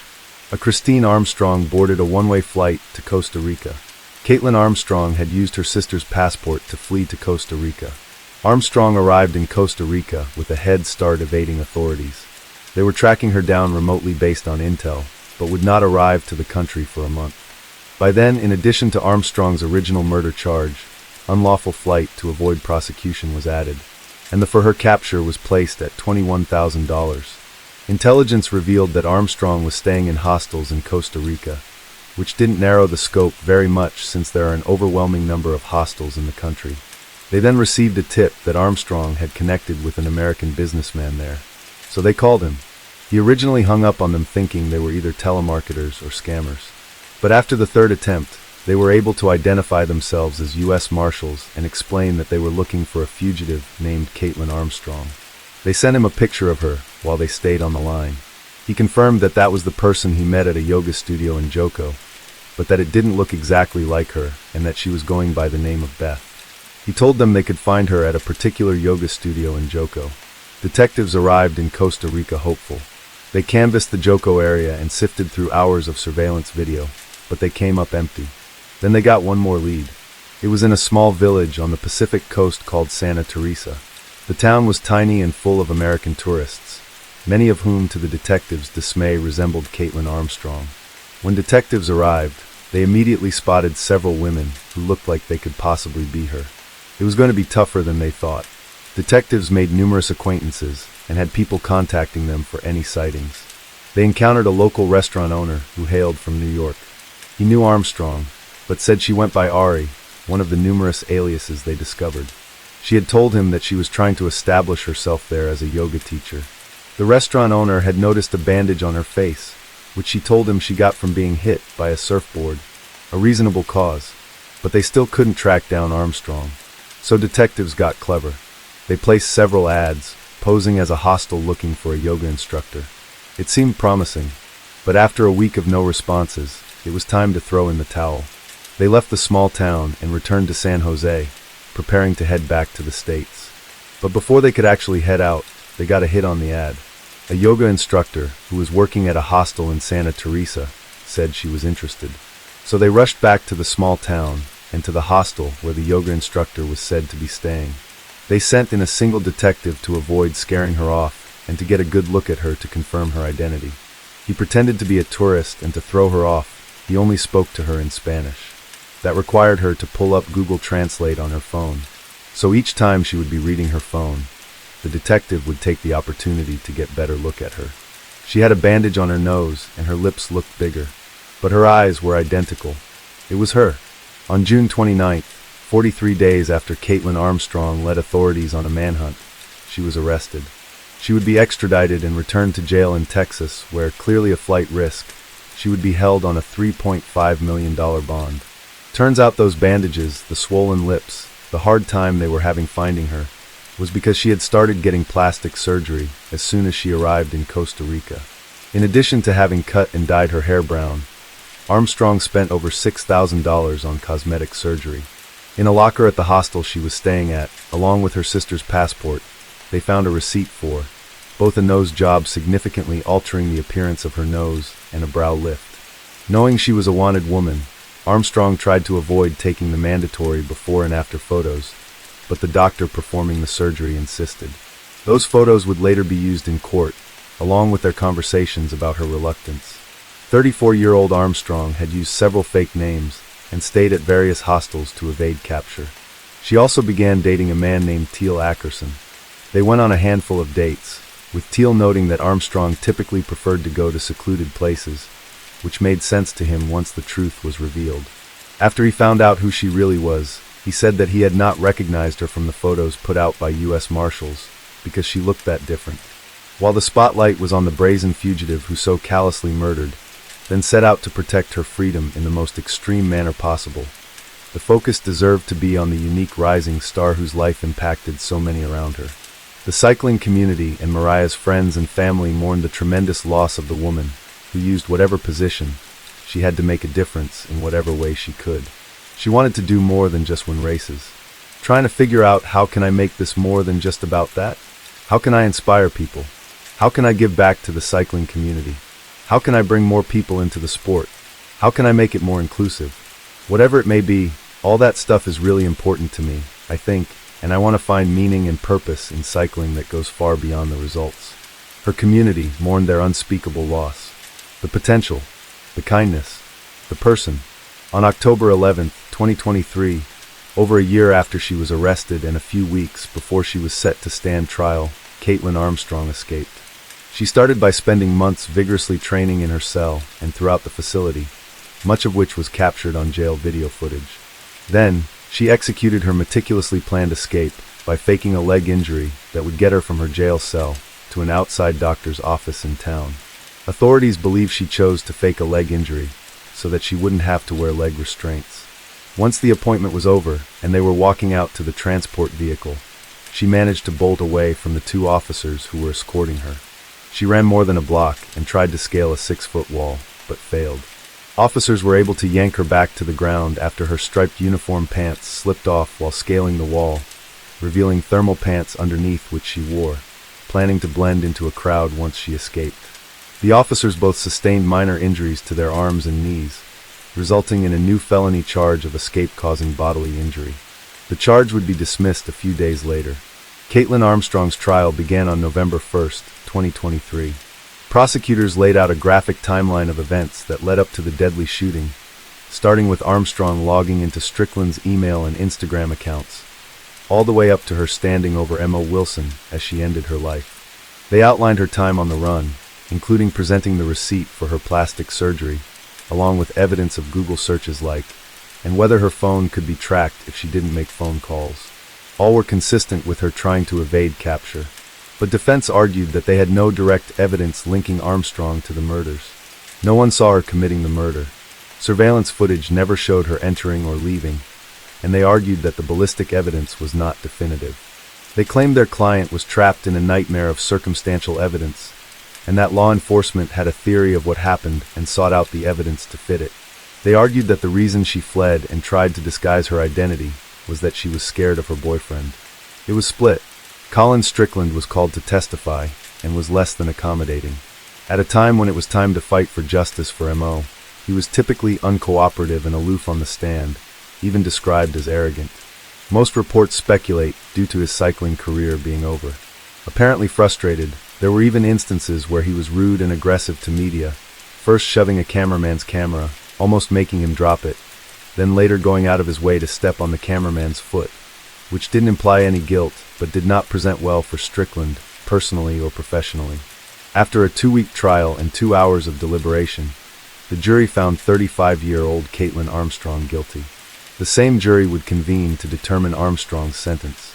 She had previously rejected a plea deal that would have reportedly shaved decades off of a potential life sentence if she would receive one, potentially allowing her to leave prison in her 50s or 60s. Prosecutors urged the jury to sentence Armstrong to at least 40 years in prison.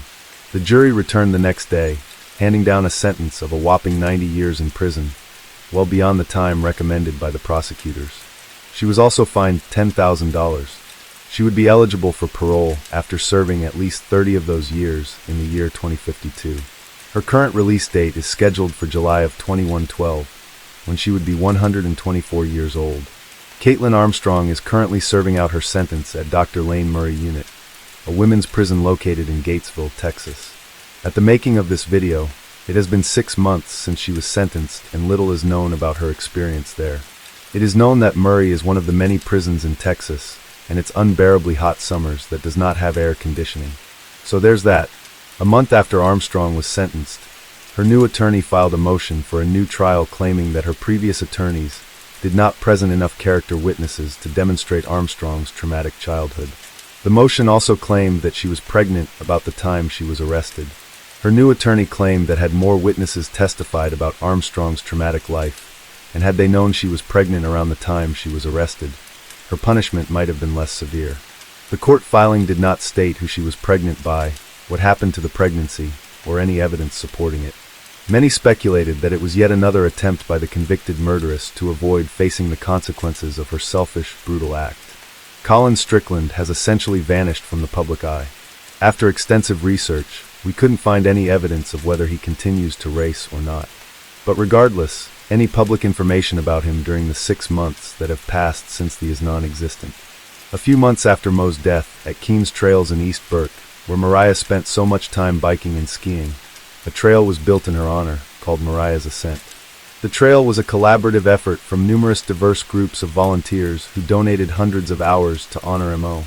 Also to honor Mariah's memory, the Wilson family created the Mariah Wilson Foundation. They said in her journal, she wrote that her mission was to inspire to ride bikes and be active, whatever that may look like. We want to do what Mariah didn't have the chance to do. What she had said about cycling, we now say about sustaining her legacy and impact in our community. We can't not do this. We hope this video did justice to Mariah Wilson. Mo's spirit and outlook were bigger than life. She used the power of what she had at her disposal, what some might consider a limited platform, and used any advances she fought to achieve to reach out to and bring in others in a meaningful way. Case 4. Michelle Lonzinski was born and raised in New Jersey along with her older brother and sister and a younger brother.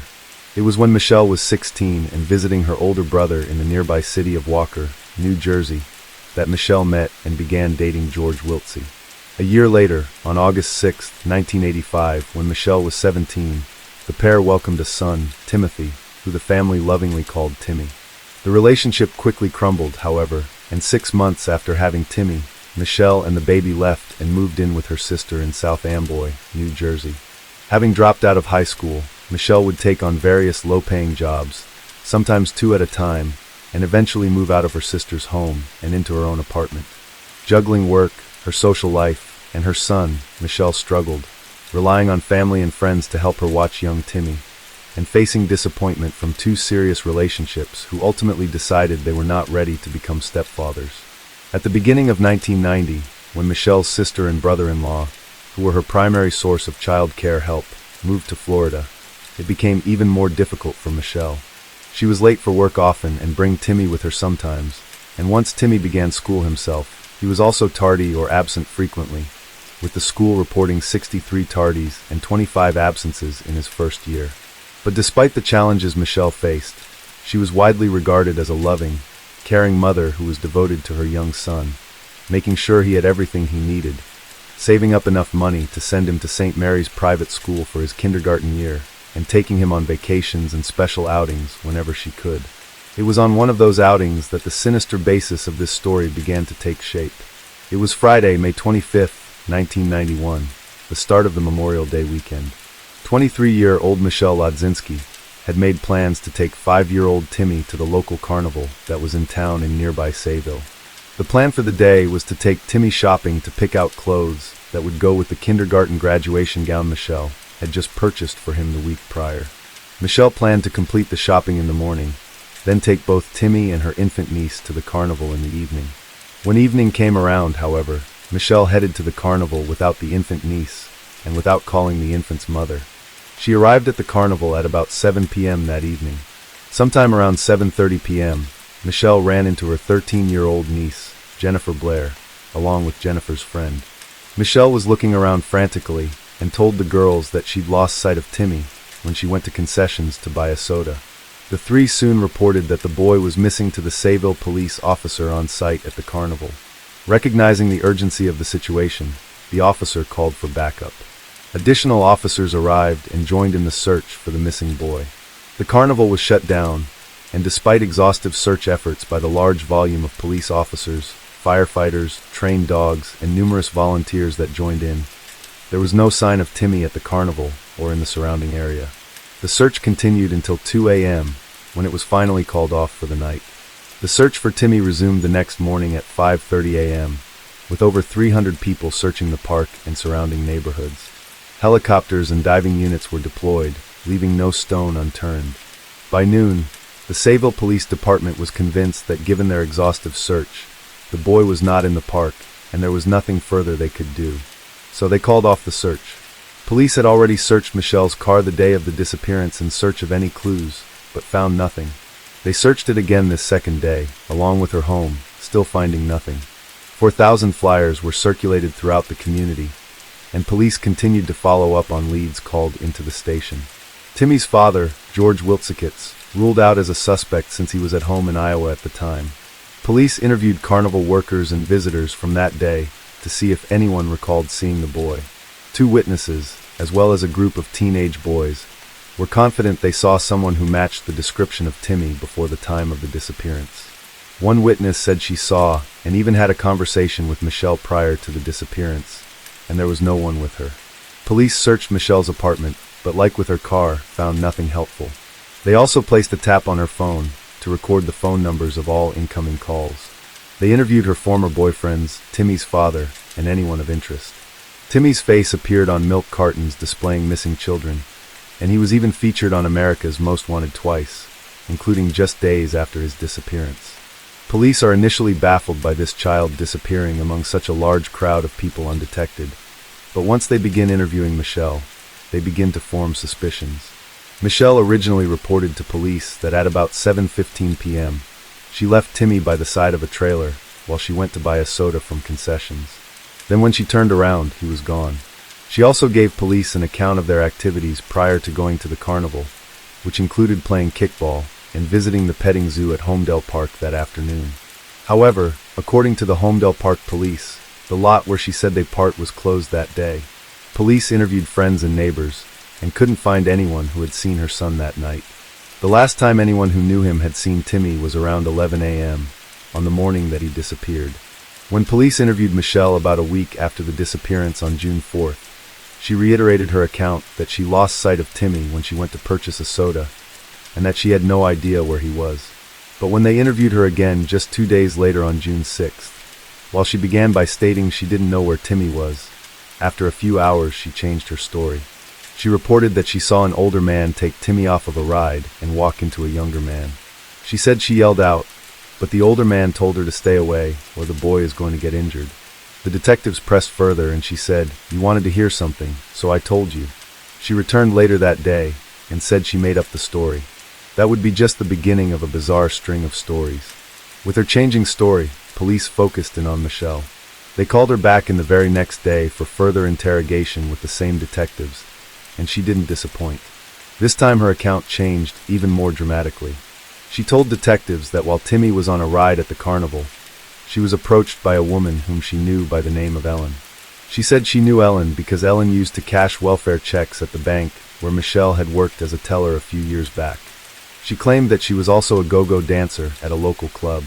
She said Ellen was accompanied by 2 men and a young girl and offered to watch Timmy while Michelle purchased a soda. When Michelle returned, however, Timmy was gone, as were Ellen, the two men, and the young girl. Michelle explained to detectives that she had withheld this information about Ellen out of concern for Timmy's safety. Given Michelle's ever-evolving story, police decided to enlist the help of her boyfriend, Fred Bruno. They had him secretly record her in an attempt to get her to share what truly happened, but they came up empty. Michelle told him the Ellen story of the moment that she was currently telling police. So a week after their last interview with her, they called her in for another morning interview. Michelle began by sticking to her story about Ellen offering to watch Timmy during her soda run, but this time she added a twist. As she was walking to concessions, she said that one of the men came and put his arm around her shoulder and threatened her with a knife, telling her, "Timmy has a pretty face. You wouldn't want to do anything to mess that up. Keep walking and shut up." The detective pushed back. He told her that her account didn't make sense. If they had Timmy, why wouldn't they just take him instead of coming back to threaten her? She was already leaving Timmy with them. Why would they alert her that they were taking him? He asked her why she didn't yell out since she was in the middle of a busy carnival. She said that she was going to, but then the other man held a knife to Timmy too. The detectives weren't buying it. Otherwise, this would have been her original story. So one of the detectives devised a scheme. He tells Michelle that he believes her because they've been tracking a kidnapping ring out of Berkeley that operates exactly as she's describing. He told her they say they're going to return the child to a specific location, but tell the parents they cannot tell the police if they want to get their child back. He said he knows they have told her the same thing, and that's why she's been lying to the police. She bought it. She agreed with the detective and said they told her she might get Timothy back in a month if she did not say anything. The detective told her he needed to know the location they told her. She said it was in the woods in an abandoned building near a tree. But when he pushed for a location of the building, she clammed up. And when another detective tried to break the silence by saying she was lying, she abruptly ended the interview and stormed out, telling them to charge her or she's leaving. Detectives were even more suspicious of Michelle after that. No innocent mother concerned about finding her missing son would ever go along with such a story. She'd be interrogated 2 more times, reciting her most recent story, and typically storming out by the end before she refused to participate in any more interviews. But despite Michelle's conflicting accounts, authorities had no concrete evidence to suggest that she was involved in Timmy's disappearance. So they continued pursuing any leads until they finally caught a break. 5 months after Timmy's disappearance, a nature enthusiast schoolteacher was exploring the marshlands in the Raritan Center Business Park just across the river from Sayreville. While exploring, he came across a small Teenage Mutant Ninja Turtle sneaker, which is what Timmy was said to be wearing when he went missing. The teacher was aware of that, so he brought the shoe to the Sayreville Police Department. The shoe was shown to Michelle, who told police that it did not look like her son's shoe. So the police stored it away. Meanwhile, the teacher, waiting to hear word about whether the shoe was connected to the missing child or not, grew impatient after weeks of not hearing anything back from the police. So he reported his find to a local newspaper. The shoe was a front-page story the following morning, sparking renewed interest from the FBI and triggering forensic testing. This renewed interest and media attention also triggered Michelle to call the police station and tell them that the shoe may indeed have been Timmy's. She had previously provided the shoe box that the shoes came in. The discovered shoe matched the specifications on the box. It was Timmy's shoe. Police conducted a search of the area where the shoe was found, but didn't uncover any further evidence. A few months after Timmy's shoe was found, the moment everyone hoped would never come came. Nearly 11 months after Timmy's disappearance, the FBI regrouped. They decided to re-explore every avenue they had already pursued in case they had missed something. One of the strategies was to research the marshy area where Timmy's shoe was found.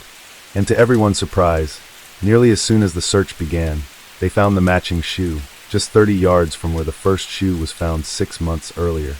No one could answer why the shoe wasn't found during the original search. They continued searching and ultimately discovered the skull of a small child, along with 11 other bones. They also found a shovel, a pillowcase, a large loop blanket, and a few other items. Timmy's remains were so decomposed that his cause of death was not able to be determined, and dental records were needed to identify him. Detectives informed Michelle that they had found Timothy's remains. According to them, she had no visible response. The family and community were heartbroken. The findings triggered a hunt for Timmy's killer. Police interviewed Timmy's father, but ruled him out since he was nowhere near the area at the time of his disappearance. They interviewed Michelle's ex-boyfriends, but none were considered suspects. Ellen, the mystery woman, was never found despite the FBI's extensive resources and exhaustive search for her, including investigating every person named Ellen on welfare, all of whom Michelle said were not her Ellen, based on photo lineups. None of the people investigated sustained prolonged suspicion. Instead, their prime suspect was Michelle Lodzinski. Why? For starters, her ever-changing story. She also failed 2 FBI polygraph tests shortly after Timmy went missing, frequently asking the administrators how she was doing. In addition, many law enforcement officers, those close to her, and even the public felt that on several occasions Michelle didn't show appropriate emotion for the mother of a missing child, at times outright laughing. What was the time period from when you last saw Tim and then heard about him in the sky? I had to do about 2 minutes or so, because I had to take my money out of my pocket, pay the guy, get my things back, pay him, and that's it. Okay, so within this 2-minute period, Tim disappeared. Michelle's position was that everyone is waiting to see a grieving mother on TV break down, crying hysterical, because the public, they thrive on that stuff. During a press conference where Michelle was asking for prayers for her son, reporters asked her why she had shown little to no emotion about her missing son, to which she replied, "I don't show emotion in the public, and I don't think I should have to because someone wants me to." Then there was the fund. Before Timmy's remains were found, the surrounding communities never gave up hope. Volunteers formed a fund called Friends of Timmy to raise money to help find him. Michelle initially welcomed the efforts and even sat on the fund's board. The first fundraiser was held at Timmy's Catholic school, and upon Michelle's recommendation, was a Chippendale dancer event. The event faced backlash, considered inappropriate for both a Catholic school event as well as a fundraiser to help find a missing child. Despite the backlash, Michelle insisted the next fundraiser also be a Chippendale dancer event. The board rejected the idea, and Michelle quit the board. She then had an attorney send a letter to the fund which existed exclusively to find her son, prohibiting them from using any photos or likenesses of Timmy in their efforts to find him. Another suspicious finding was that the marsh where Timmy's remains were found happened to be right behind an office park where Michelle previously worked, a fact that she failed to mention during her initial interviews. Also, a few months after Timmy went missing, Michelle took a girls' trip with a friend to the Bahamas. She was recognized by 2 off-duty state troopers, who also happened to be vacationing there. And lastly, police received an anonymous, typed letter on the day that Timmy's remains were found. It named the man responsible for Timmy's death. It claimed the man had a grudge against Michelle, and that he had asked for help killing Michelle and her little boy. Investigators noted that Michelle's name was misspelled, using only 1 L instead of 2. This immediately made law enforcement suspect Michelle herself of writing the letter, intentionally misspelling her name in an attempt to divert suspicion from herself, especially since the man that was implicated was an ex-boyfriend that had helped the FBI complete their behavioral analysis of her. The FBI analyzed the letter and checked it for DNA and fingerprints, and while they did find DNA, it was not Michelle's or anyone's they were aware of. Despite law enforcement's strong suspicions of Michelle, with no physical evidence linking her to her son's murder, the case grew cold. Michelle moved on with her life and moved in with her brother in a nearby town. She flew pretty much under the radar.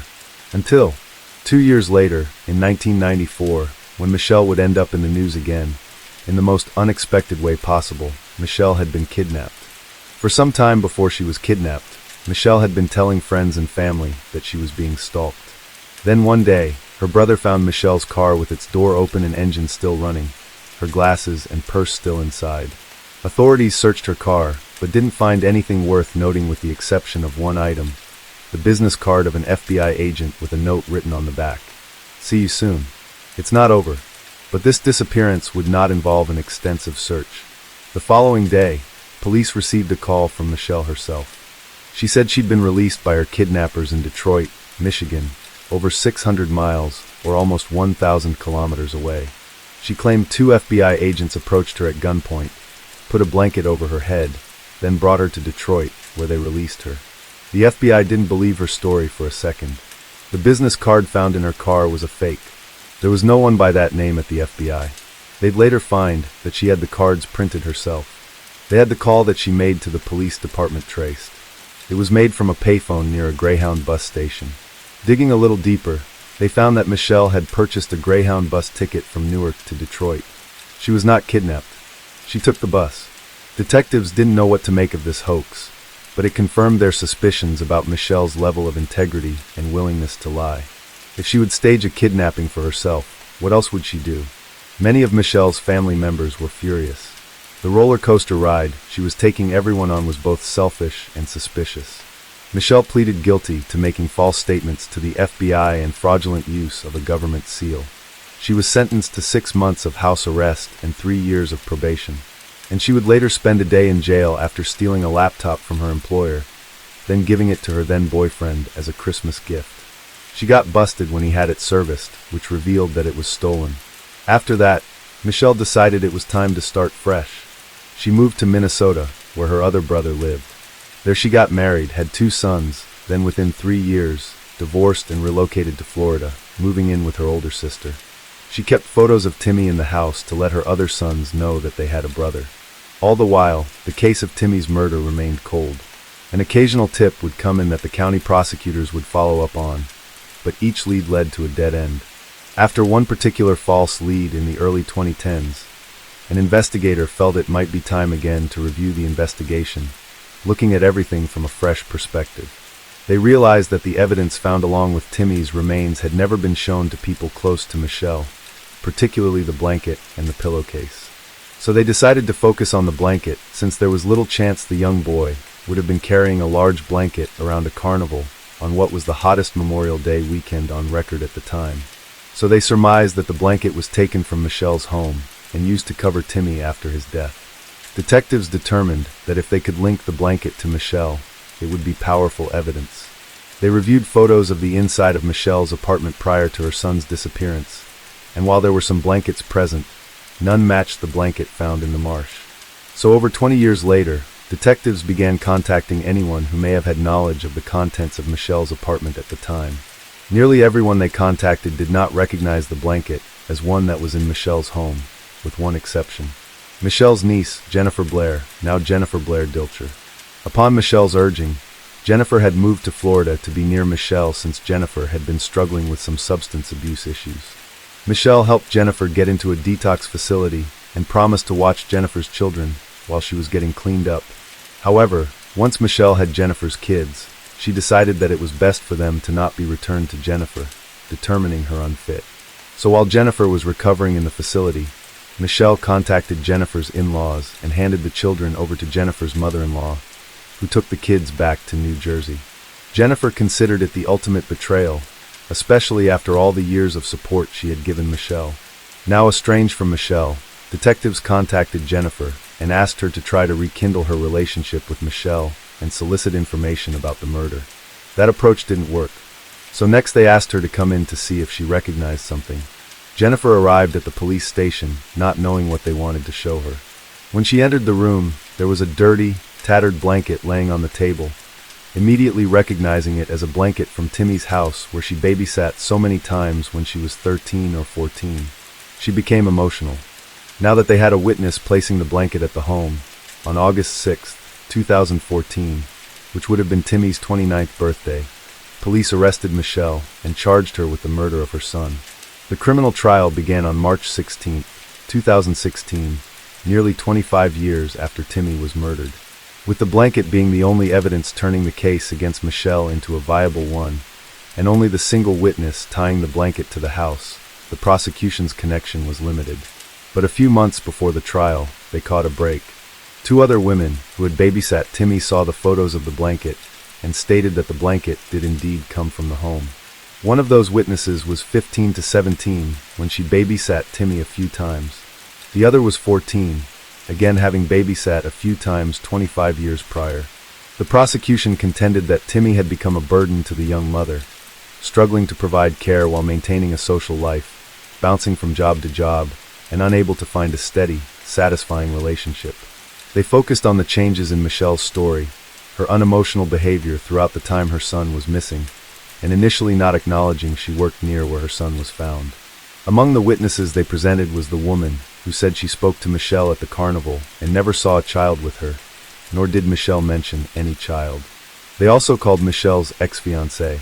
He testified that he wasn't surprised when Timothy was attacked by the German Shepherd dog next door, knowing that Michelle would still leave Timothy outside alone with the dog, despite his warnings for her to not do so. The attack required 72 stitches to Timmy's face.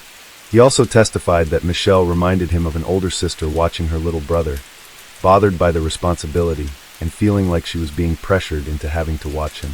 He canceled the engagement after he considered whether Michelle would be a good wife, mother, and partner in life, and his answer was no to all three. He became engaged to someone else about 1 month before Timmy disappeared. The prosecution also called Michelle's brother's girlfriend at the time, who testified that on one occasion when she was watching Timmy, Michelle had to work late and instructed her to send Timmy home with a man the girlfriend did not know. But Timmy didn't want to go with him, which made Michelle angry, so when Michelle arrived to pick Timmy up, she pulled him down the stairs and pushed him into the car. She also testified that Michelle once commented that she was a weekend mother and not made for this shit, and that although Michelle was supposed to pick her infant daughter up to go to the fair that fateful day, she never showed up or even called.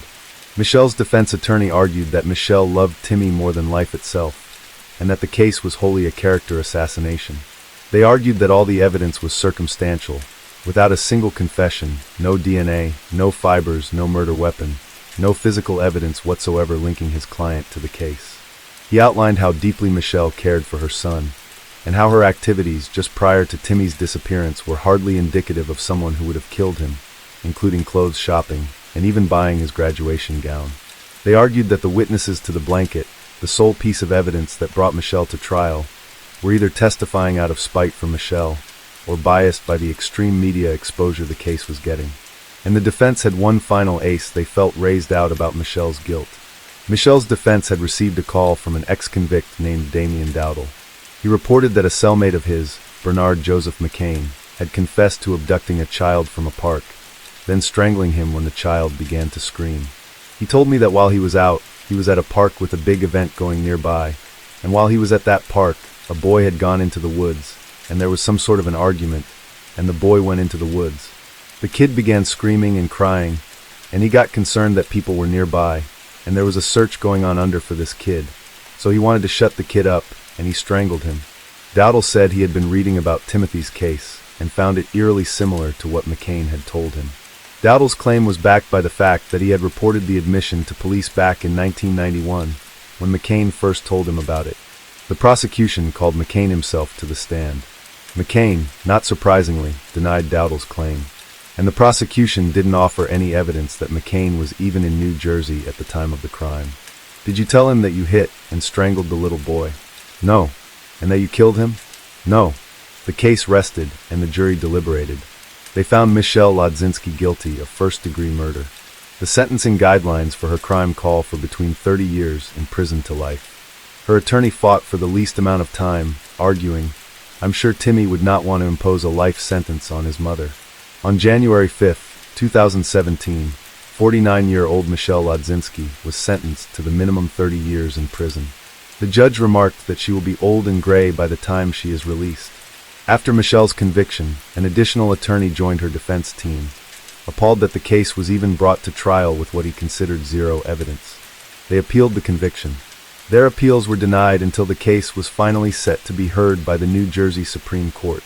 Of the 7 Supreme Court justices, one recused himself, having worked in the office of the New Jersey U.S. Attorney at the time Timmy disappeared.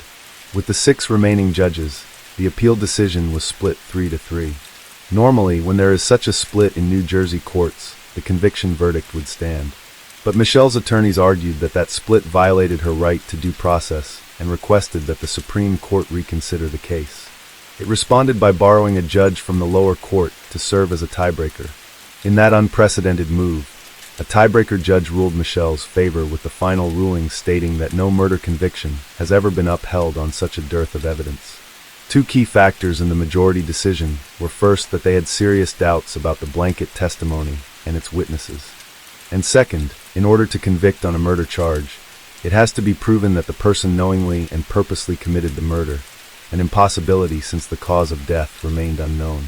They additionally noted that the prosecution's arguments surrounding the struggles of a single mother were not only not credible, but a gender stereotype about single working mothers. Noting that it is not uncommon for a 23-year-old single mother raising a child on her own to have financial and social challenges. That singularly unremarkable scenario hardly indicates a motive to murder one's child. So, on December 28, 2021, the same evening the verdict was handed down, Michelle Ladzinski's conviction was thrown out, and she was released from prison having served 5 years since she was sentenced. I'm grateful for all the people that helped me and stood by my side to get me home to my family and friends. I want to go home and just see my kids. Given double jeopardy, which prohibits someone from being tried for the same matter twice, Michelle can never be tried again for Timmy's murder, even if new evidence surfaces. Reactions from those around Michelle were mixed. Her attorney stated, "This was a great day for the rule of law and the principles that matter to us, that convictions have to be based on evidence and not based on speculation or emotion." Michelle's younger brother Michael, who had come to believe in Michelle's guilt, stated, "Justice Albin and his group believe they have righted some great wrong today, but all they did was rob justice from a little boy. Shame on them." The 3 judges who unsuccessfully dissented lamented that an unsatisfied defendant could be granted a new hearing, despite her rights having been fully protected during both her trial and appeal. They considered the decision a disservice to our jury system and grave injustice to the victim, 5-year-old Timothy Wiltsey. Jurors from the previous trial were furious, with a group of them stating, "How dare they set aside our verdict? These judges have failed in their duty to uphold the law and achieve justice for little Timmy Wiltsey." Michelle has remained private since her release, and multiple reports assume she has returned to her family, including her 2 sons in Florida, resuming her life there. We look forward to hearing what you think about this case. Its lack of forensic evidence of nearly any kind certainly makes you wonder. Given that police collected hair, DNA, carpet fibers, thoroughly searched Michelle's home, car, everything. But the massive amount of circumstantial evidence is impossible to ignore as well. Outside of some of Michelle's family, we scarcely came across reports of anyone who didn't feel that she at least knew what happened, if not committed the murder herself. Only a very small number of people likely know for sure. Case 5. Jerry Michael Williams, who went by Michael or Mike, was born in Bradfordville, Florida, to parents Jerry and Cheryl Williams. The couple also had another son, Mike's older brother, Nick. With Jerry working as a Greyhound bus driver and Cheryl running a home daycare, so that she could be at home with her children, the family was comfortable but frugal. They opted to live in a trailer instead of buying a traditional home, preferring to save them money so they could later spend it on their children's education. And that they did. They saved up and sent the boys to a private high school. By everyone's account, Mike was as kind of a person as they come, always stepping in to offer help, always responsible, always there whenever you need him. His mother noted how he never walked anywhere, he always ran. He was always eager to get things done and to help people. And so, it was no surprise that Mike was a stellar student, excelling academically and athletically. He was the captain of the football team, as well as class president. It was during high school that he met fellow student Denise Merrill. Denise was a cheerleader and also worked with Mike on student council. The two quickly fell for each other and began dating. The couple would become very close with another couple, Mike's best friend since 9th grade, Brian Winchester, and his girlfriend, Kathy. They would double date regularly and were generally inseparable. Having hunted with his dad since he was 6 years old, Mike took up duck hunting during his high school years, a passion both he and Brian shared. It became Mike's favorite hobby. In 1988, Mike, Denise, Brian, and Kathy all graduated high school. The couples remained close after graduating, and in 1994, both couples got married. Mike had begun working in the real estate industry, and Brian as an agent selling insurance. Mike's work ethic and kind and humble character continued on during his employment. The owner of the company where he worked remarked at how he was the hardest working man he'd ever known, how he never took days off, and would work such long hours that he'd have to take the building keys away from him to prevent him from coming to work over the weekend. After 5 years of marriage, Mike and Denise welcomed a daughter in 1999, who they named Ansley. We're just totally overwhelmed. She was due Tuesday, and she would have made me wait a whole other year for Mother's Day. So she came yesterday, so I could enjoy this day-to-day with her. It was unbelievable. I have a whole new respect for my wife and women in general, and what they go through to bring a new child, new life into the world. And just prior to Ansley being born, Brian and Kathy also welcomed a child, a son. Around the time of Ansley's birth, Mike's dad passed away. It was hard on Mike, but it made him cherish his family that much more. As a result, Mike began having conversations with his insurance agent/best friend, Brian, about making sure his family was taken care of should anything happen to him. So Brian wrote up a $1 million life insurance policy on Mike to go along with two other policies he'd arranged for him in the past. One for $500,000 and one for $250,000, bringing his total coverage to $1.75 million. The Williams family seemed happy and content with a nice home and a loving family. It was midwinter 2000, and Mike decided to unwind from the week's work by going duck hunting. He left before the sun rose and set out for Lake Seminole, one of his favorite duck hunting destinations. The lake was about an hour away, so when Mike had not returned by noon, Denise called her father. She told him that Mike had not come home yet, and that she was worried because he knew they were supposed to celebrate their 6th wedding anniversary that day. She also notified their best friend Brian and her father drove out to the lake to find Mike. They were joined by Florida Fish and Wildlife to search for the missing hunter. After hours of searching, they finally found Mike's Ford Bronco near an isolated boat dock. A helicopter was called in to help with the search, particularly given that Lake Seminole covered 30,000 acres. Then, finally, after 9 hours of searching, Mike's boat was located. Inside, authorities found a shotgun still in its case, decoys, life jackets, and more. This indicated that Mike was not actively involved in hunting when he disappeared, since his shotgun was still in its case. Also, the inside of the boat was relatively clean. It didn't contain any of the mud, water, or other mess typically found during the process of hunting. Authorities were baffled. The cove where Mike's boat was found is believed to have been an orchard at one point back, before the adjacent rivers were dammed to create the lake. They actually called the cove Stump Field due to the many remaining stumps that peaked above and below the water level, which forced any power boats in the area to exercise extreme caution. So it seemed reasonable to investigators to theorize that Mike had hit a stump with his boat, fallen out, sunk into the 8 to 12-foot water, and then drowned, unable to save himself once his waders filled with water and pulled him down. Once daylight arrived, the puzzled investigators began taking a closer look at Mike's boat. They quickly determined that his gas tank was almost completely full, indicating that the engine had hardly run at all. They also inspected the boat's propeller. If the boat had hit a stump, there should be wood residue on the propeller blades, but there was not any residue. Given those findings, they determined that Mike must certainly be nearby. So they deploy 15 boats along with a helicopter, but they still don't find any trace of Mike. Then, on the 10th day, in an area they'd searched numerous times, searchers found a camouflage pattern hat which Brian confirms belonged to Mike. Authorities continue searching for days, then weeks, then months, but with little optimism of finding Mike alive. By February of 2001, the search is called off. A private search team that was helping officials with the search theorized that Mike was likely eaten by the alligators that infested those waters. But that theory didn't ring true to many people, including Mike's mother, Cheryl Williams, who used to worry about the alligators whenever her son went hunting. She would later recall, "I was always afraid that an alligator would get him. And he would tell me, alligators sleep when the water's cold, and we only hunt ducks when the weather is cold." Wildlife authorities and experts also did not agree with the alligator theory, knowing that alligators don't feed during the cold temperatures. They stated, all they are doing is maintaining their body temperature, and that it was too cold for an alligator to be interested in food at all. They noted that even if an alligator had defied all known gator behavior and eaten Mike, they would have most certainly left something behind. They called the theory a stretch, noting that of the 80 known deaths on the lake by that time, every single one had been found. They said it would be very, very unusual to have the complete disappearance of a full-grown man. Almost 6 months after Mike went missing, a pair of waders were found floating in Lake Seminole. Then 2 days later, a jacket was found. Inside its pocket was Mike's hunting license. Despite the new findings not even remotely proving Mike's fate, Denise petitions a judge to declare Mike legally dead. Based on the new discoveries, a judge agrees and grants Denise a death certificate. That decision allowed Denise to immediately file claims against her husband's life insurance policies, which she promptly did.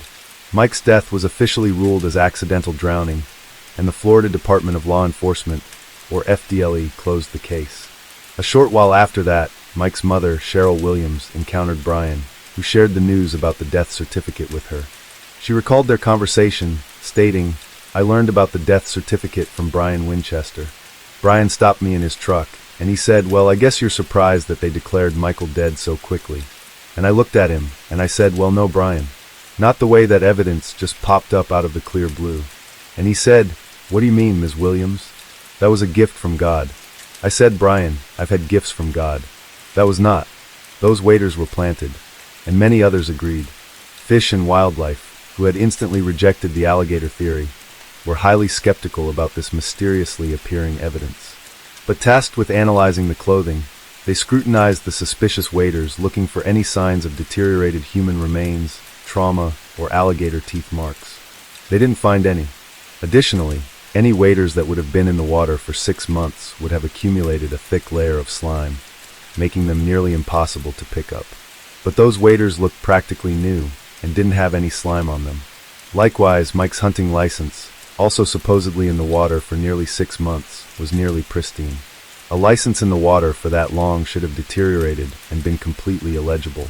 Authorities felt this newly found evidence that had somehow been overlooked during the exhaustive months-long searches had been staged. But without any direct evidence of foul play, the case went cold. But not for Cheryl Williams. She did not buy the flawed theories. She knew her son did not drown in the lake, and he was not eaten by alligators, and she would not rest until she brought her son home. She had friends make cards to hand out with his picture on it. She bought billboards, tacked posters anywhere she could, and she marched.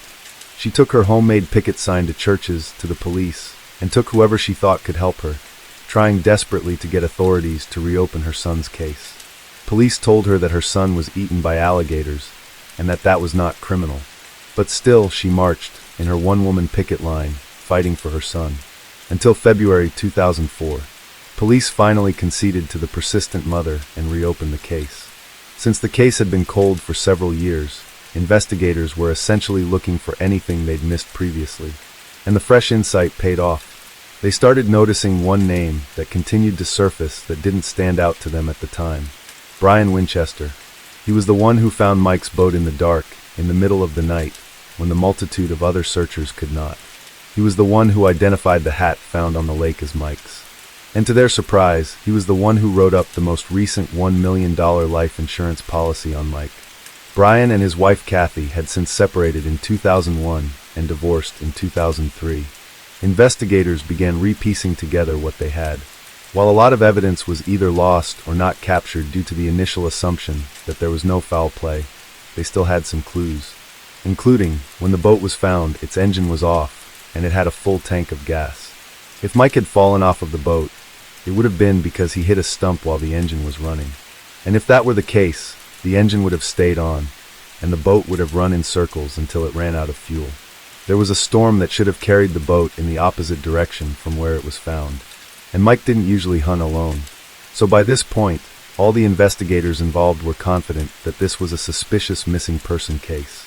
And given Brian's connection at every point, they were beginning to be convinced of his involvement in Mike's disappearance. Then in 2005, just as the investigation was heating up, Brian and Denise got married. While some were shocked, many others were keenly aware that the parent had been having an affair for years, even before Mike's disappearance.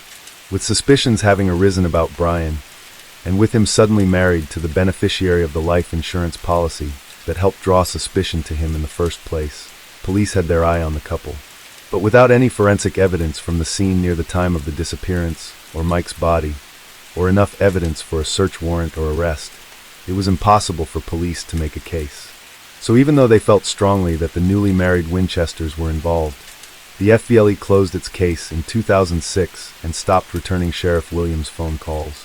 But investigators never lost sight of the case. They were patient. They knew that someday something would happen. Someone would crack and reveal the truth. And they were right. By 2011, with the case still cold, Cheryl Williams had not given up. Starting New Year's Day 2012, she began writing one letter each day to Governor Rick Scott, requesting either a special prosecutor or someone other than the FVLE investigate her son's death. After not receiving so much as a simple acknowledgement that her letters were even being received, she dug deep to find out why. She found that the governor's office had forwarded each and every one of her letters, unopened, to the FVLE, where they were being placed in a case file. Cheryl was livid, but she would not have to fight too much longer. At the end of 2012, Denise and Brian Winchester became separated. Then, a few years later in 2015, Denise filed for divorce. Brian fought the divorce as long as he could, but ultimately had to concede.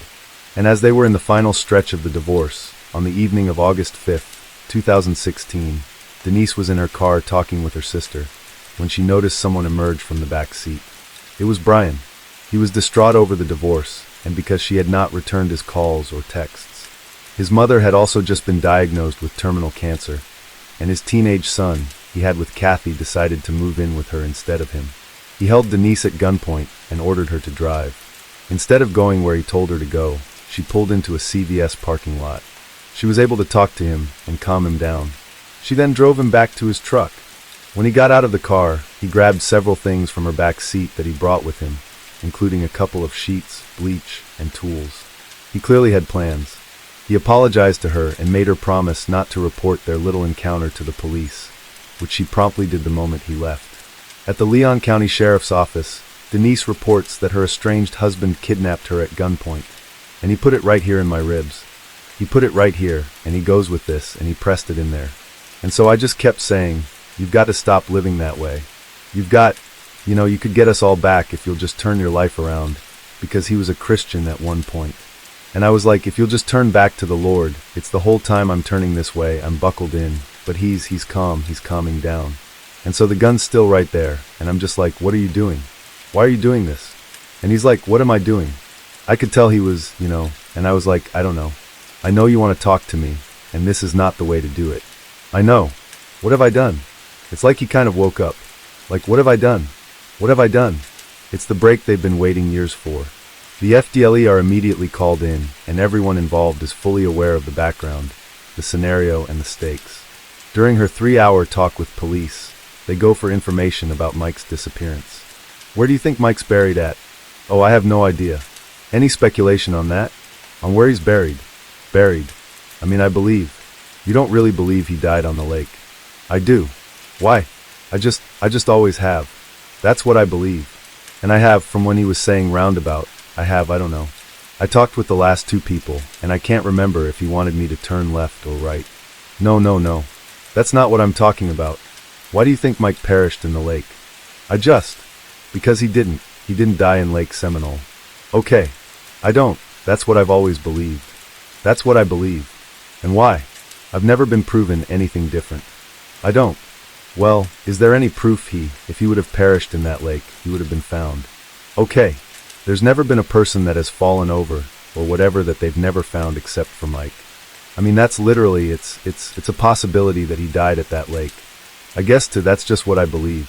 Really? Yeah. Well, you knew all the information about, what was recovered out there and all that, right? My dad would keep me updated. And then investigators start revealing information that they had been keeping under wraps.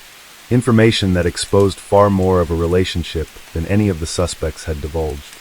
I guess you, Mike, Kathy, and Brian, y'all were pretty close before Mike disappeared, right? Yeah. How close were y'all? I would say we talked pretty much every day. We were very close. Yeah. I'm still very close with Kathy. Yeah, I know that. Again, we researched, trips y'all used to make to Orlando and some other stuff. Apparently you were really close. Okay. Do you know what I'm talking about? I don't.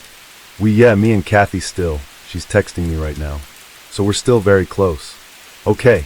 If I say we're totally aware of all the videos, you probably know what I'm talking about. If you say what? The videos. I would have to see them. Well, then that's not going to happen. But you're clueless when I say videos. I don't, yeah. You, Kathy, and Brian? I would have to see them. Yeah. You're not going to talk. You don't say you're going to see them?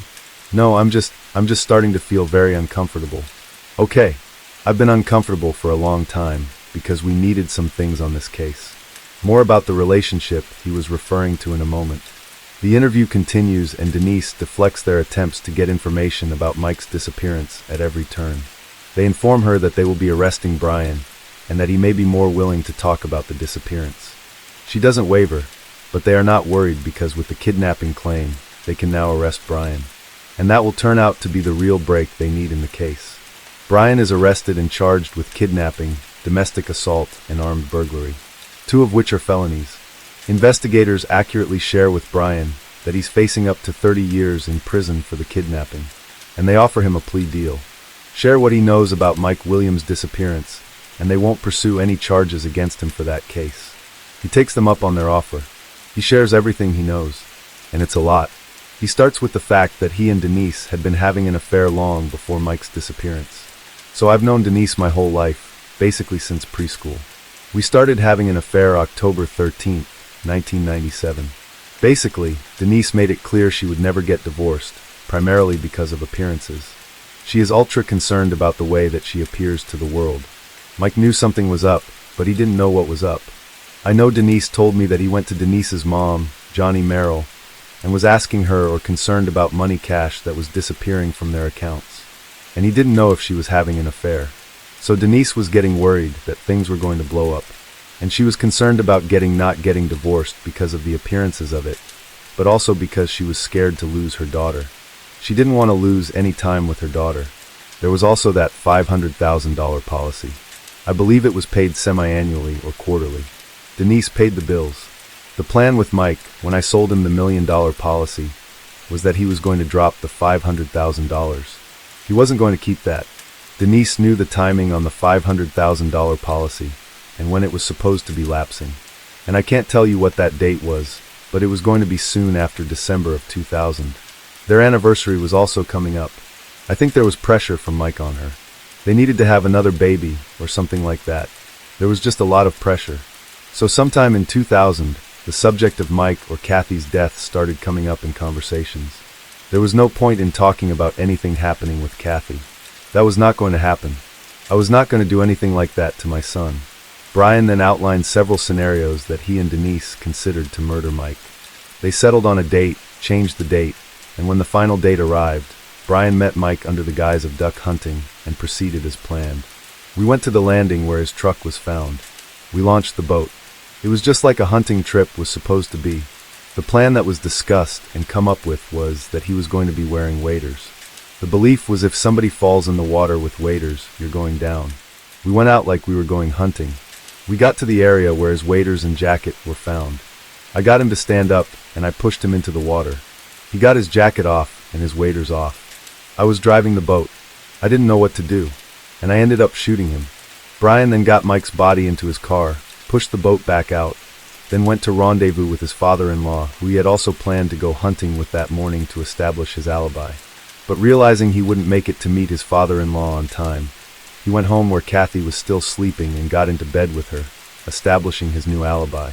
Then he pretended to just wake up, called his father-in-law to say he'd overslept and wouldn't make it, then went off to bury Mike's body in a remote location.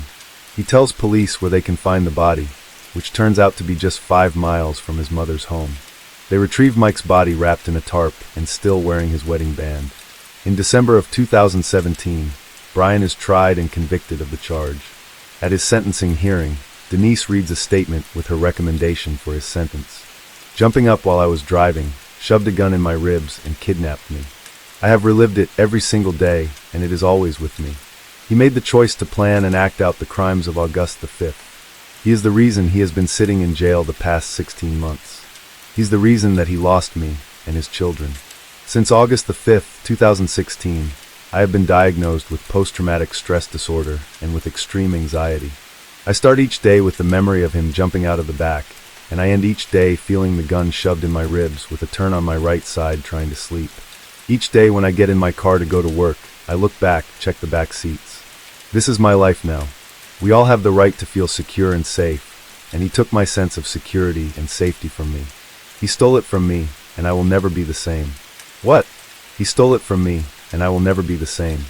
I live each day with the fear of his retaliation for my decision to tell. He will finish what he has started no matter what age he is when he's released. For all of these reasons, I'm asking you to sentence him to life in prison for the crimes he has committed.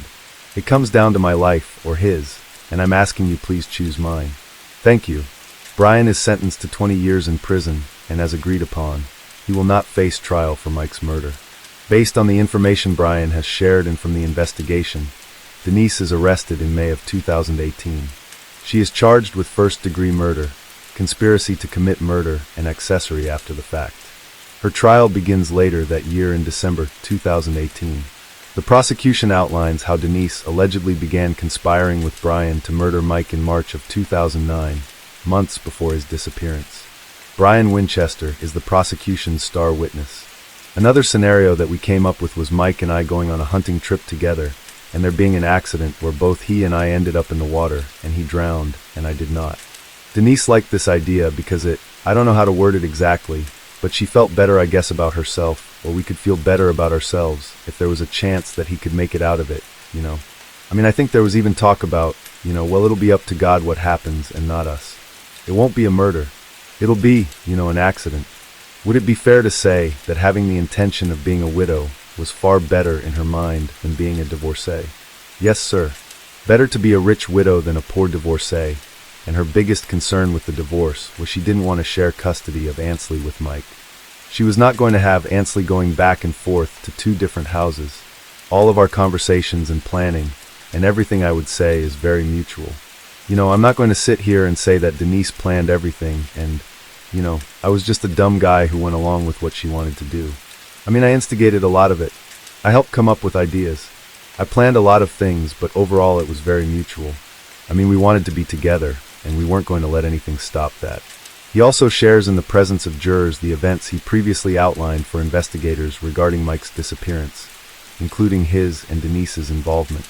He explains how he went out on the boat with his best friend, convinced him to put his waders on, pushed him over, and expected him to sink and drown.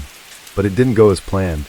So he was in the water, and he was struggling, and the motor of the boat was still running, and I pulled off just a little bit to get kind of away from him, so that he couldn't reach back into the boat, and I didn't know it at the time.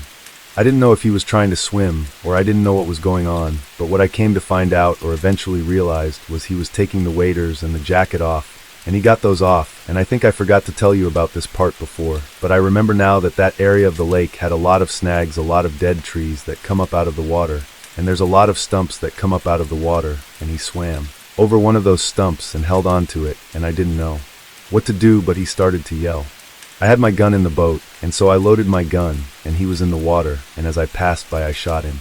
And for good measure the prosecution also drops a bombshell. They show Brian some photos. Do you recognize those photographs? Yes, sir. What are those photographs of? They're photographs of Denise with my first wife, Kathy, of a sexual nature. And where were those photographs taken? Panama City. And when was that? I believe this was after Mike's death occurred. He also explained that the attempted kidnapping of Denise occurred because he was afraid that with the pending divorce, Denise might decide to divulge the truth about Mike's disappearance and turn him in. So in the car, he made her swear to never tell anyone, and to take their secret to the grave. She promised that she would never tell. The prosecution lineup also included Cheryl Williams. When the article came out in the newspaper, Denise called me on the phone. She was livid. She said, "You and Nick need to come over here right now." We went to her house in the front yard. We weren't even invited inside. She was screaming at me. She was mad about the article, and she said, screaming at me, "I don't ever want to hear Mike's name again. I don't ever want to see Mike's picture in the paper again. I don't ever want to know anything you're doing about Mike again. I have to get on with my life." The jury deliberated for 8 hours. They found Denise Williams Winchester guilty on all charges.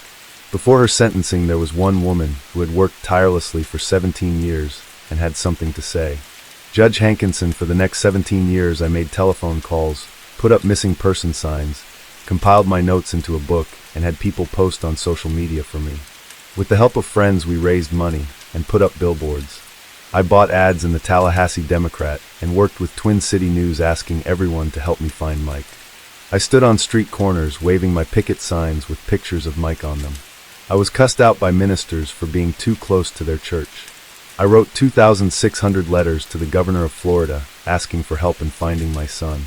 They told me Mike drowned and got eaten by alligators, and there was no need for an investigation. They laughed at me and called me crazy. 9 months after Mike disappeared, his wife Denise told me if I continued to seek a criminal investigation, I would lose Ansley, my granddaughter, Mike's only child. Judge Hankinson, I am a fighter, not a victim. I love Ansley, but Mike was my son. Instead of investigating, they chose to ridicule and call me crazy and tell me that I didn't do things the right way.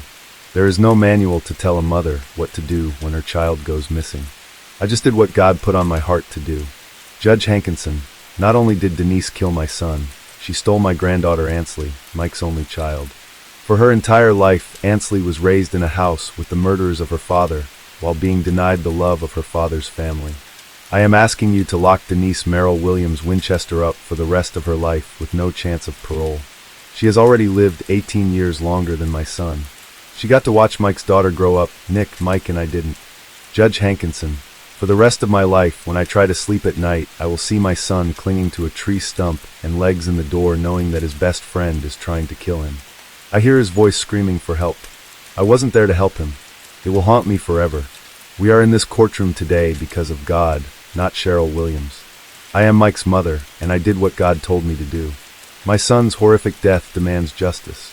With today's sentencing of Denise Merrill Williams Winchester, I believe justice will have been served. Thank you.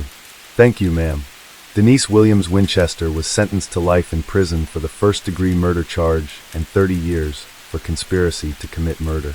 Denise Winchester appealed her conviction and sentence, and in November of 2020, her first-degree murder conviction was overturned. The court ruled that the state failed to prove that she helped Brian Winchester commit the crime. Her conviction on conspiracy to commit murder was upheld. Denise is currently serving out her 30-year sentence for that crime at the Florida Women's Reception Center in Ocala, Florida. The state of Florida is appealing the overturned first-degree murder conviction in an attempt to have it reinstated. Brian Winchester is serving his sentence at Wacola Correctional Institution near Tallahassee, Florida. He will be eligible for parole in 2034, at which time he will be 63 years old. As far as we have learned, Cheryl has still not seen her granddaughter. She said to take out an ad each year on Ansley's birthday in hopes that she'll see it and contact her. Until then, it has been reported that Ansley doesn't believe that her mother was involved in her father's murder. And now this woman, we watched you, and we cried for you. You have our most sincere condolences and our utmost admiration. Case 6. James Oliver Huberty was born in Canton, Ohio, on October 1, 1942. In the early 1950s, Huberty's father purchased a farm in the Pennsylvania Amish country. But Huberty's mother refused to live in the Amish country and left the family to become a religious missionary. From then on, Huberty became a loner with an explosive personality. After Huberty's parents split, his father remarried a young schoolteacher. But they didn't get along. When Huberty's father, who was explosive himself, would arrive home each day, he'd fire off 10 to 12 shots to warn the family that he was almost home. In 1962, Huberty enrolled at a community college, earning a degree in sociology. He later attended the Pittsburgh Institute of Mortuary Science, where he received a license in embalming. It was there that he met Etna Markland. The two married in 1965 and had 2 daughters. The family of 4 would soon move from Canton to Massillon, Ohio, where Huberty found work as a welder. There, the couple would establish their reputation for violent behavior, with James Huberty once shooting his German Shepherd in the head when a neighbor complained about it damaging his car. And another neighbor noted how he'd noticed Huberty's front door ajar, with Huberty sitting just inside it, holding a shotgun. Threats and altercations toward neighbors were frequent. And Etna was volatile as well, once threatening another mom with a 9mm handgun after an altercation which Etna herself aggressively initiated. Domestic violence was also a regular occurrence in the household, as were complaints from neighbors about the Hubertys and from the Hubertys about neighbors. When calls would come to the local police station about minor incidents, officers would joke that it was the Hubertys again. Then, in 1982, after 10 years of working as a welder in Massillon, Huberty was laid off. As a result, he became concerned about making his house payments. He worried constantly, and he blamed the country, the government, and Ronald Reagan for his misfortune. He was so disenchanted with his country that he applied for residency in Mexico, an odd fact since he was known to harbor extreme hatred toward immigrants, especially Mexican immigrants. He also stockpiled food and weapons, a lot of them, including an Israeli-made, military-style Uzi machine gun. The following year, 1983, the family moved briefly to Tijuana, Mexico, then finally to San Isidro in January of 1984. There, Huberty landed a job as a security guard, but he was fired on July 10th, 8 days before the shooting, due to poor work performance and general physical instability. On the day before the shooting, 41-year-old James Huberty called the San Diego Mental Health Clinic, requesting an appointment. He had shared with Etna a couple days prior to that he felt like he was having a mental health problem. The clinic receptionist told Huberty that someone would call him back within hours. According to Etna, Huberty sat quietly by the phone waiting for the return call for several hours. At the clinic, since Huberty's polite demeanor didn't convey any urgency, and since he'd never been hospitalized for any mental health issues in the past, she lobbed the call as non-crisis, which slated it to be handled within 48 hours. After waiting, Huberty left for a while, returned, had dinner with his family, and appeared normal. The next morning, Huberty attended a minor traffic court hearing, then took his family to lunch at a nearby McDonald's, different from the one of the incident, and then to visit the San Diego Zoo. While strolling the zoo, he told Etna that his life is effectively over and that society had their chance, referring to the clinic's failure to return his call the previous day. The family returned home after the zoo. It was right after that, at around 3:45 p.m., that Huberty walked into their bedroom where Etna was relaxing and kissed her goodbye, something he'd normally not do. She asked him where he was going, and he calmly replied that he was going hunting for humans. Etna would later state that she didn't take him seriously, as he'd made similarly bizarre statements throughout their marriage. The couple's 12-year-old daughter, Zelia, who noticed that her father was strapped with all his weaponry as he was leaving, assumed he was going out to target practice at a rural location, like he often did to alleviate anger. But he was not. James Huberty got into his black Mercury Marquis and drove. He first drove toward a Big Bear supermarket, then toward a U.S. post office, before finally entering the parking lot of the McDonald's at approximately 3:56 p.m., just a short block from his Averill Road apartment. He was carrying a Browning 9mm semi-automatic pistol, modified to make it automatic, a 12-gauge pump-action shotgun, and a 9mm Uzi semi-automatic rifle, the weapon he would primarily use during the massacre. He also had a box and a cloth bag filled with hundreds of rounds of ammunition for each weapon. 45 customers were inside the restaurant. Sadly, mass shootings in the U.S. are all too commonplace today. But in 1984, they were an almost non-existent occurrence. So as the massacre began to unfold, the understandably unassuming victims in the restaurant thought the whole thing was a joke. And they, along with law enforcement, were placed in unfamiliar territory, without effective strategies for survival or for stopping the massacre. Huberty entered the restaurant and armed with the Uzi. He first aimed it at 16-year-old John Arnold. Huberty pulled the trigger, but nothing happened. As he checked to see what was wrong with his gun, 22-year-old Neva Kane, the restaurant's manager who had just returned from her honeymoon, began walking toward John, who was already walking away, figuring the whole thing was a distasteful joke. By then, Huberty had corrected the problem with his gun, fired a test shot into the ceiling, then aimed the weapon at Neva, shooting her in the head. She would die minutes later. He then immediately shot Arnold, wounding him in the chest and arm, just before shouting, "Everybody on the ground." Then he called everyone in the primarily Latino-populated restaurant dirty swine and Vietnam ****, before stating that he had killed thousands in Vietnam, and that he intended to kill 1,000 more, even though he had never served in the military nor killed anyone. Hearing Huberty's ranting and seeing the two people shot, 25-year-old customer Victor Rivera tried to persuade Huberty to not shoot anyone else. Huberty responded by shooting Victor 14 times, shouting at him to shut up the entire time. Customers and employees scrambled to hide behind booths, tables, and counters. Next, he shot 11-year-old Aurora Pina, wounding her in the leg. She was being shielded by her incredibly brave 18-year-old pregnant aunt, Jackie Rees, whom Huberty shot with his Uzi 48 times, sadly rendering her poor body in a condition that would later prevent her family from laying her to rest in the lovely pink dress they got for her, because there wasn't enough of her intact. Jackie's 8-month-old baby, Carlos Rees, who had just been baptized 1 month prior to that, sat up and began crying.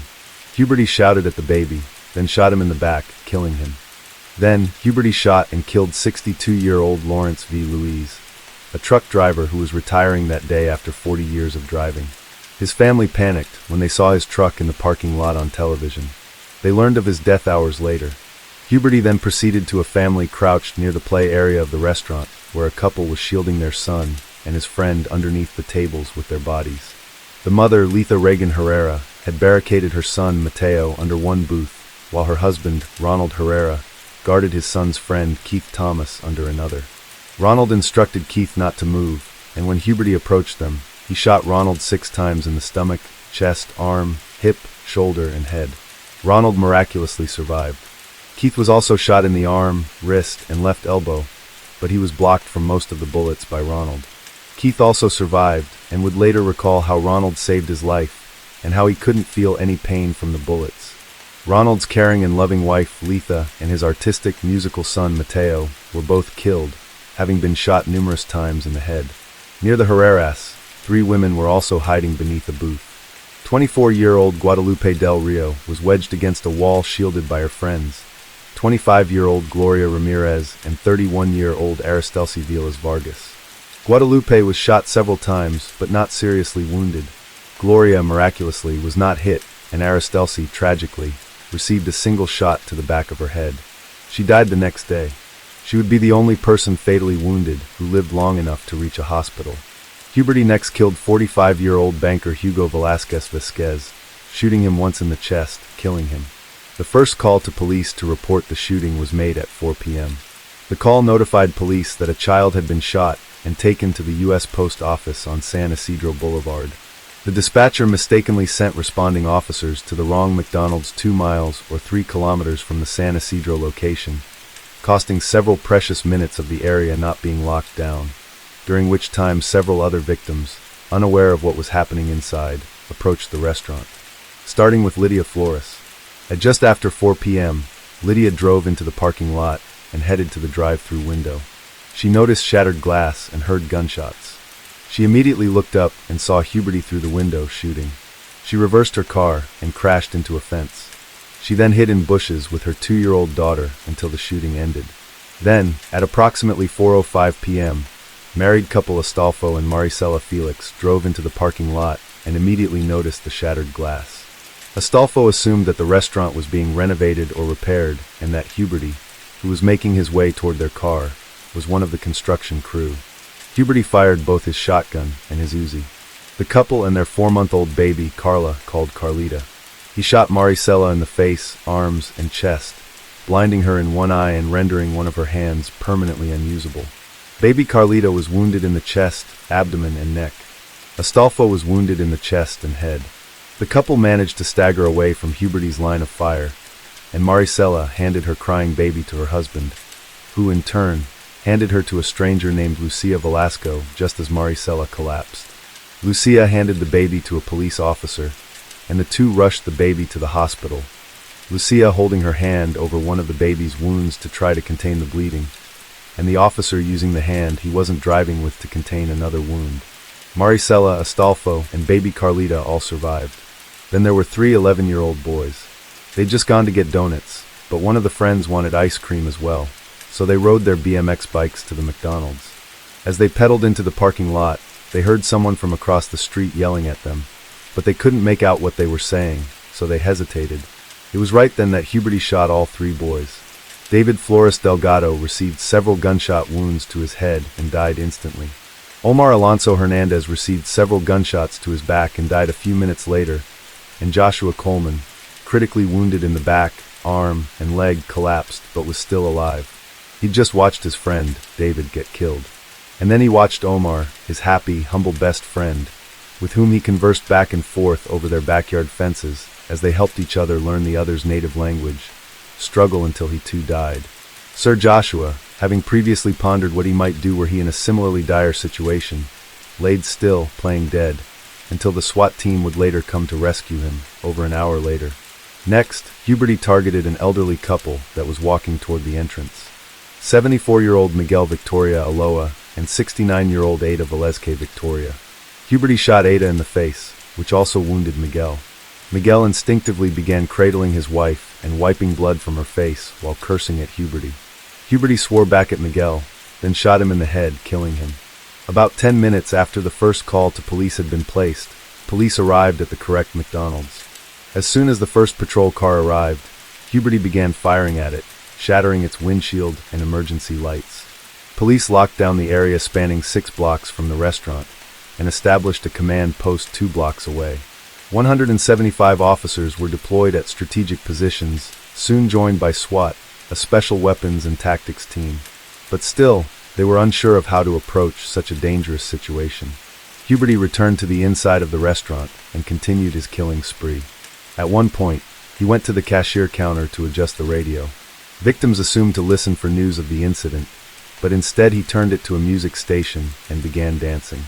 A few minutes later, he searched the kitchen area and found a group of employees hiding. Huberty exclaimed, "Oh, there's more. You're trying to hide from me, you bastards," and opened fire. Two of employees, 18-year-old Margarita Padilla and 17-year-old Wendy Flanagan, grabbed each other's hands and tried to run for it, but Huberty fatally shot Margarita. Wendy was able to make it to a basement utility room. Of the remaining group of hiders, Huberty shot and killed 21-year-old Paulina Lopez and 19-year-old Elsa Borbo Fierro. He then shot 17-year-old Albert Leos, critically wounding him. Running out of ammunition, Huberty heads to the front of the restaurant to reload, giving Albert an opportunity to escape by dragging himself down the stairs to join a group of survivors hiding in the basement utility room. Two other employees from the group were able to successfully flee down a stairway and through to an emergency exit, escaping.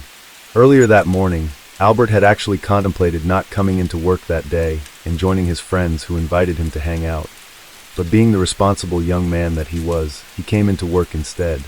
In the utility room, Albert would join 2 male and 3 female co-workers, one of whom was Wendy, who had taken refuge there, along with a woman and a baby. Once Albert arrived, he removed the shoelaces from his shoes and used them to make a tourniquet for his left arm, which was losing blood quickly, and he bit down on a cloth to stifle his cries of pain to avoid putting the entire group at risk of being discovered. At one point, 11-year-old Aurora Pena, the young girl who was shielded by her 18-year-old pregnant aunt and was laying next to her slain aunt, cousin, and friends, heard a lull in the shooting and opened her eyes. Huberty happened to be staring in her direction and noticed her open her eyes. He cursed, threw some French fries at her, then shot her in the arm, neck, and jaw. She miraculously survived, but would spend longer in the hospital than any other survivor. Huberty would similarly return to shoot and kill other injured but still alive victims, like injured Jose Perez, who lay moaning in pain next to his friend 22-year-old Gloria Gonzalez and a young lady named Michelle Carnprez, both of whom Huberty had already killed. After minutes passed, then an hour, everyone inside the restaurant wondered, where are the police? At 5:05 p.m., over an hour after the first call to police was made, all responding law enforcement personnel were authorized to kill the assailant should they obtain a clear shot. At one point, the official green light to shoot was withdrawn, but was reinstated at 5:13. It was around that time that SWAT sharpshooter Charles Foster positioned himself along with a spotter onto the roof of the post office just south of the McDonald's. He could see the bodies on the floor of the restaurant, but he could also see that Huberty was at an advantage.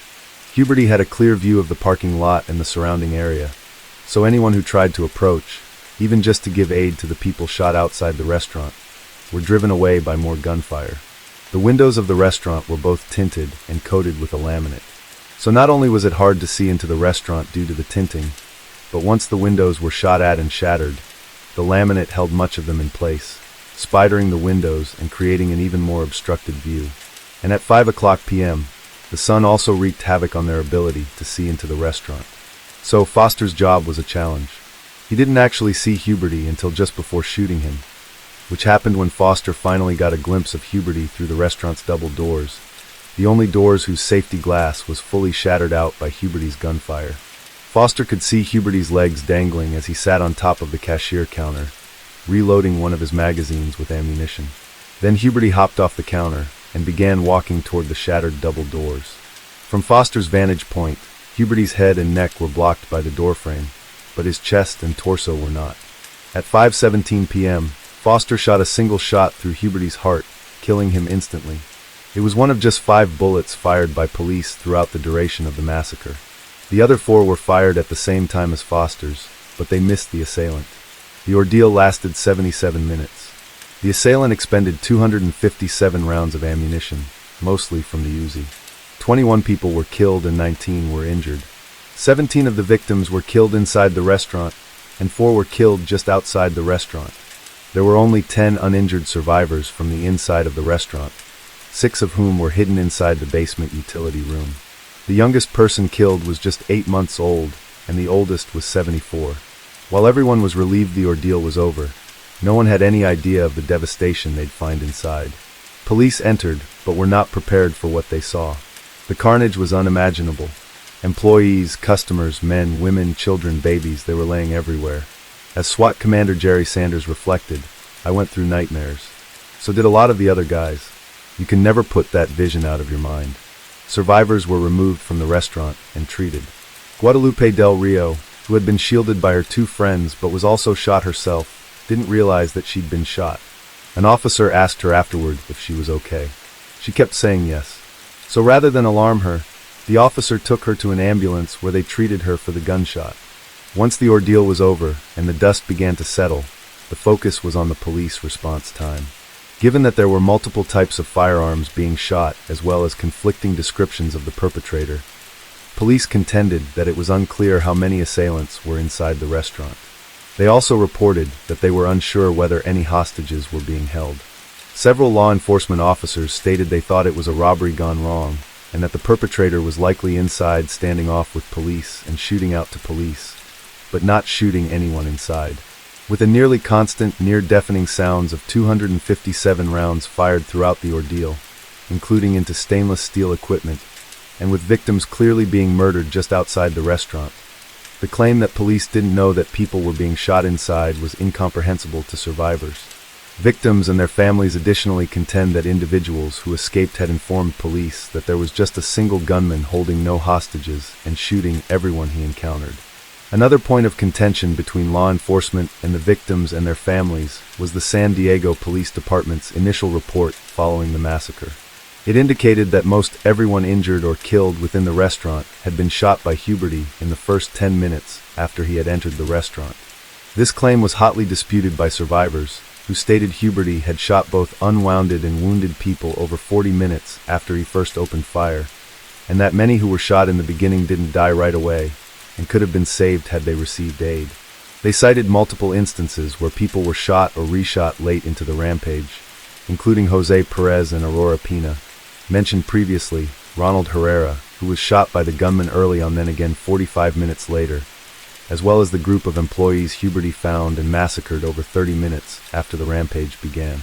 To this day, victims and their families strongly contend that waiting 77 minutes for help to intervene was a failure beyond measure that cost both injured and not yet shot victims their lives, while police contend that they responded appropriately given the information or lack of information they had at any given point, and also that they were tasked with weighing the safety of any hostages that might be inside, all amidst an unfamiliar, unprecedented, and unfathomably brutal scenario. In 1984, the Sawney Syndrome massacre at McDonald's was the worst massacre by a gunman in U.S. history at the time. As of 2023, it now stands as the 8th worst. In the wake of the tragedy, McDonald's Corporation suspended all its advertising for the week following the massacre. Rival Burger King followed suit, suspending all its advertising as well. Baby Carlita, now Carla, was a miracle baby. After the massacre, where she was handed over to a stranger, Maricela and Astolfo, who underwent surgery at different hospitals, would be separated from her for 2 full weeks, all the while not knowing whether baby Carlita had survived and unable to get connected with her. When they were reunited, doctors informed them that they had to remove part of Carlita's intestines and 30 pieces of shard. They said it was a miracle that she survived. Tragically, Astolfo would later be murdered in 1990. Albert Leos, the young man who crawled down the stairs to safety and fashioned his own tourniquet, went on to become a police officer. He now proudly serves as a captain at the San Diego Police Department. In 1986, Edna Huberty filed lawsuits against McDonald's, as well as Huberty's former employer, Babcock and Wilcox. She claimed that the fumes from Babcock and Wilcox and the food from McDonald's, specifically MSG, caused Huberty delusions and uncontrollable rage. Her lawsuits were dismissed. Edna Huberty died in 2003 of breast cancer. Several family members of those killed, along with survivors of the massacre, filed lawsuits against McDonald's and the San Diego Police Department for negligence. The suits were dismissed, and on appeal, the courts ruled in favor of the defendants. They ruled that McDonald's or any other business has no duty of care to protect patrons from an unforeseeable assault by a murderous madman, and the implemented security measures typically used by restaurants to deter criminals, such as guards and closed-circuit television cameras, could not possibly have deterred the perpetrator, as he did not care about his own survival. The courts also released the San Diego Police Department of any culpability or negligence. They stated, in view of the sheer horror of the ordeal, It is difficult to imagine anything the police could have done or failed to do which would have made the risk any greater than that to which the victims were exposed before the police arrived.